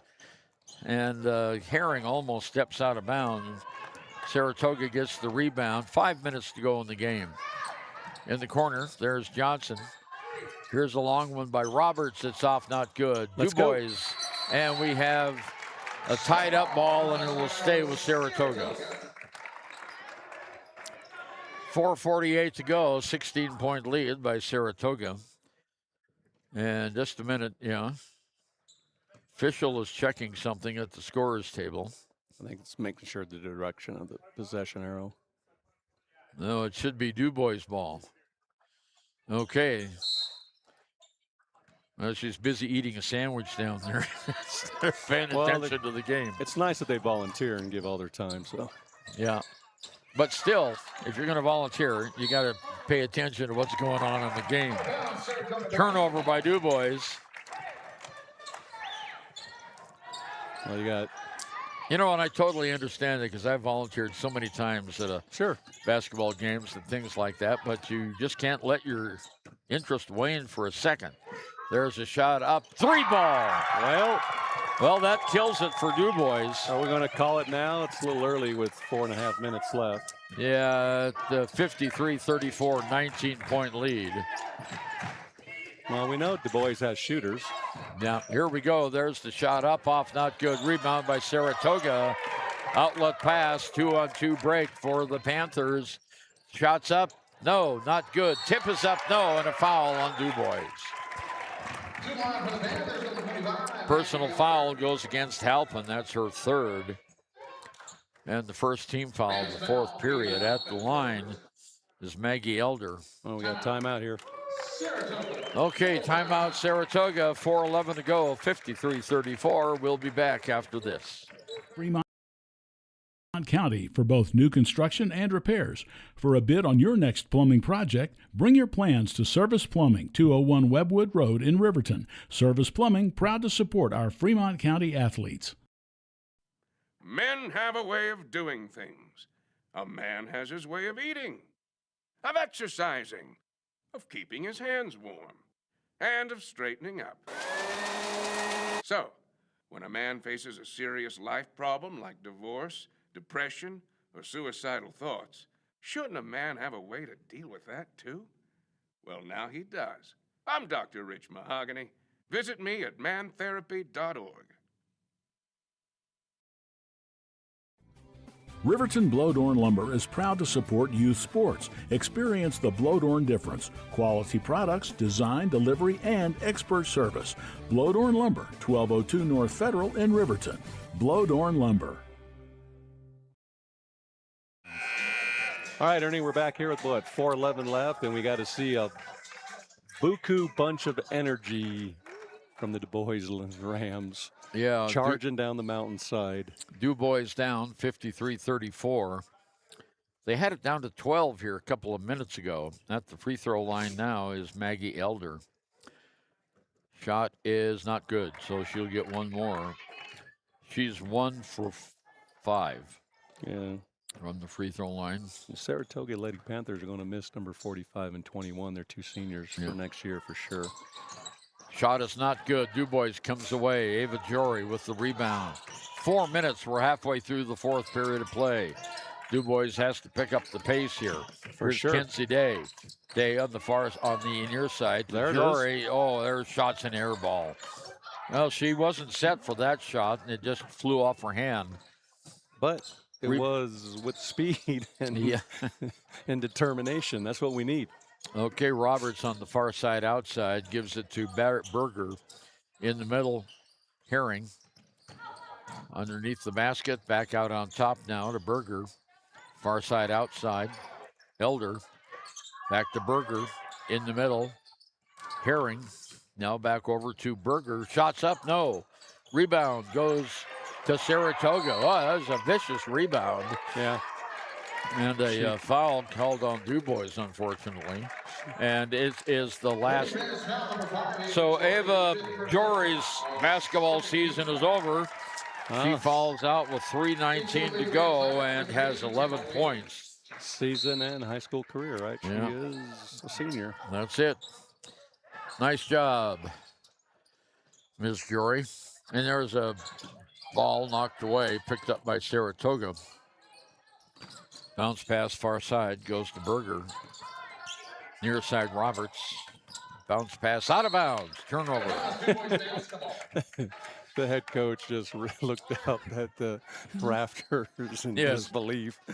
Okay, Dubois, 3 minutes to go in the game now. They're down 53-34, 19 points. Yeah, you got a big lead, but your team can still make errors. Yeah, and there's a really weak shot. I thought that one might have been blocked. A little bit. Yeah, down court now. Roberts for Saratoga. And all they have to do is run the clock out. Well, far side Berger. Their main gun fouling out. Right, for Dubois. Yeah, 25 Elder. Cross over to Berger. Well, there's a far steal. Side. There's a, well, no. They had it, but they didn't. They gave it away. Shot up by Peterson, in and out, not good. Yeah. Dubois gets the rebound with 2.5 minutes to go. I like 21, Tessa Peterson's game. Just minimal movement and positive results. Wedge brings the ball down court off to Becker. Becker underneath lays it up, and it's blocked out of bounds. No, by Herring. Blocked. Nice block by Herring. Down court, Roberts has it. She's trapped in the lane. Manages to get out. Underneath the basket now. Here's Elder on top of the key. Underneath to Herring. Shot. No, not good. Rebound fought for. Saratoga gets it, shot for three, up not good. Kenzie Day grabs the rebound with 1:40 to go. Long pass down to Becker. Becker in the corner launches a three. It's good. That's the second three Becker's had. It's 53-37, but only 90 seconds to go in the game. Yeah, a little bit of nice ice shooting, a little bit too late. Yep. Here comes Roberts. Roberts over to Elder. Elder now near side, back to Roberts, playing catch with each other. And there's the handoff. Now that could have been a travel to Berger. They need to watch too, because I think Dubois wants to steal. Yeah. Got a minute left, ladies. Let's play hard. Berger with the ball. Now back over to Roberts. Roberts shoots. No, not good. And Dubois fights for the rebound, and it'll stay with Saratoga on the held ball. So 50 seconds to go in the game. Coming in again is Barkhurst. Coming in now is Walker. And the players from Saratoga getting a nice hand from their fans. Inbounds, there's Elder. Turnaround shot, she's fouled. Not Elder, I'm sorry, Peterson. Yeah. Well, 47 seconds to go, and Saratoga can add to their lead. It's Peterson at the free throw line. She has 15 points. Personal foul that time was on Wedge. Shots missed. So she is now 3 for 6 from the line. 3 for 7, I'm sorry. Okay. Looks like they're going to match up man-to-man here. And next shot is up off, not good. Rebound goes to Naomi Johnson for Dubois. 40 seconds to go. Here's Becker. Becker, long pass down underneath to Johnson. She's fouled. And I think that's her fifth, isn't it? Is that number Herring? 45? Yeah, that's Herring. her fifth. She falls out with 36 seconds to go. 36.6 seconds to go. She had 2 points in the game. But she took up a lot of real estate underneath the paint on the low post. Yeah, I think Saratoga Lady Panthers have a good shot of advancing tomorrow. Shots up, not good by Johnson. Yeah, I think so too. If they go with their senior leadership, number 45 and number 21, Cassidy and Tessa. Free throw is good by Wedge, and it's 30 seconds to go, 53-38. Dubois got close a couple of times here in the second half, but those cotton-picking turnovers, they've had 16 of them. Can't win a game with that many turnovers. Yeah. Traveling. Well, there's 16 on both teams now. So I take back what I just said. You can win a game with 16 turnovers. Lander had what? Yeah, we had a weird game. Had a weird game last night. They had a lot of turnovers, but they won that game. 15 seconds to go. Here's Becker in the corner. Can't shoot, and she throws it away. Watch out. We Picked got 10 up. seconds. And they're not going to shoot. Well, yes, they are. No, they aren't. They're going to run the clock out. Just 3 seconds to go. And that's the game. And the final score, the Saratoga Lady Panthers 53 and the Dubois Lady Rams 38. Well, Jerry, that takes care of all the county teams here in the 1A tournament. They're all lost today, and so that's unfortunate. We were looking forward to calling some action tomorrow. Let's see what we can do.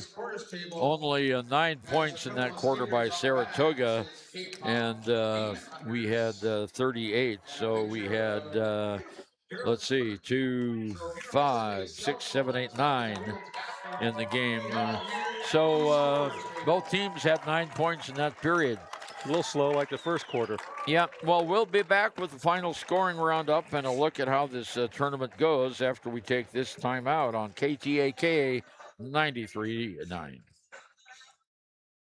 Your car or truck is an investment. When it needs repairs, you need someone you can trust to do the job right. Take it to Gunner's Automotive. They repair all makes and models of cars and trucks, from oil changes to brakes, tires, and more. Gunner's Automotive, 856-2288. Your tax pros at 219 East Main Street in Riverton, Wyoming can handle all your tax needs. Whatever your situation, we know what to do. Call 307-856-2256 today to schedule an appointment. H&R Block is open Monday through Friday, 9 a.m. to 3 p.m.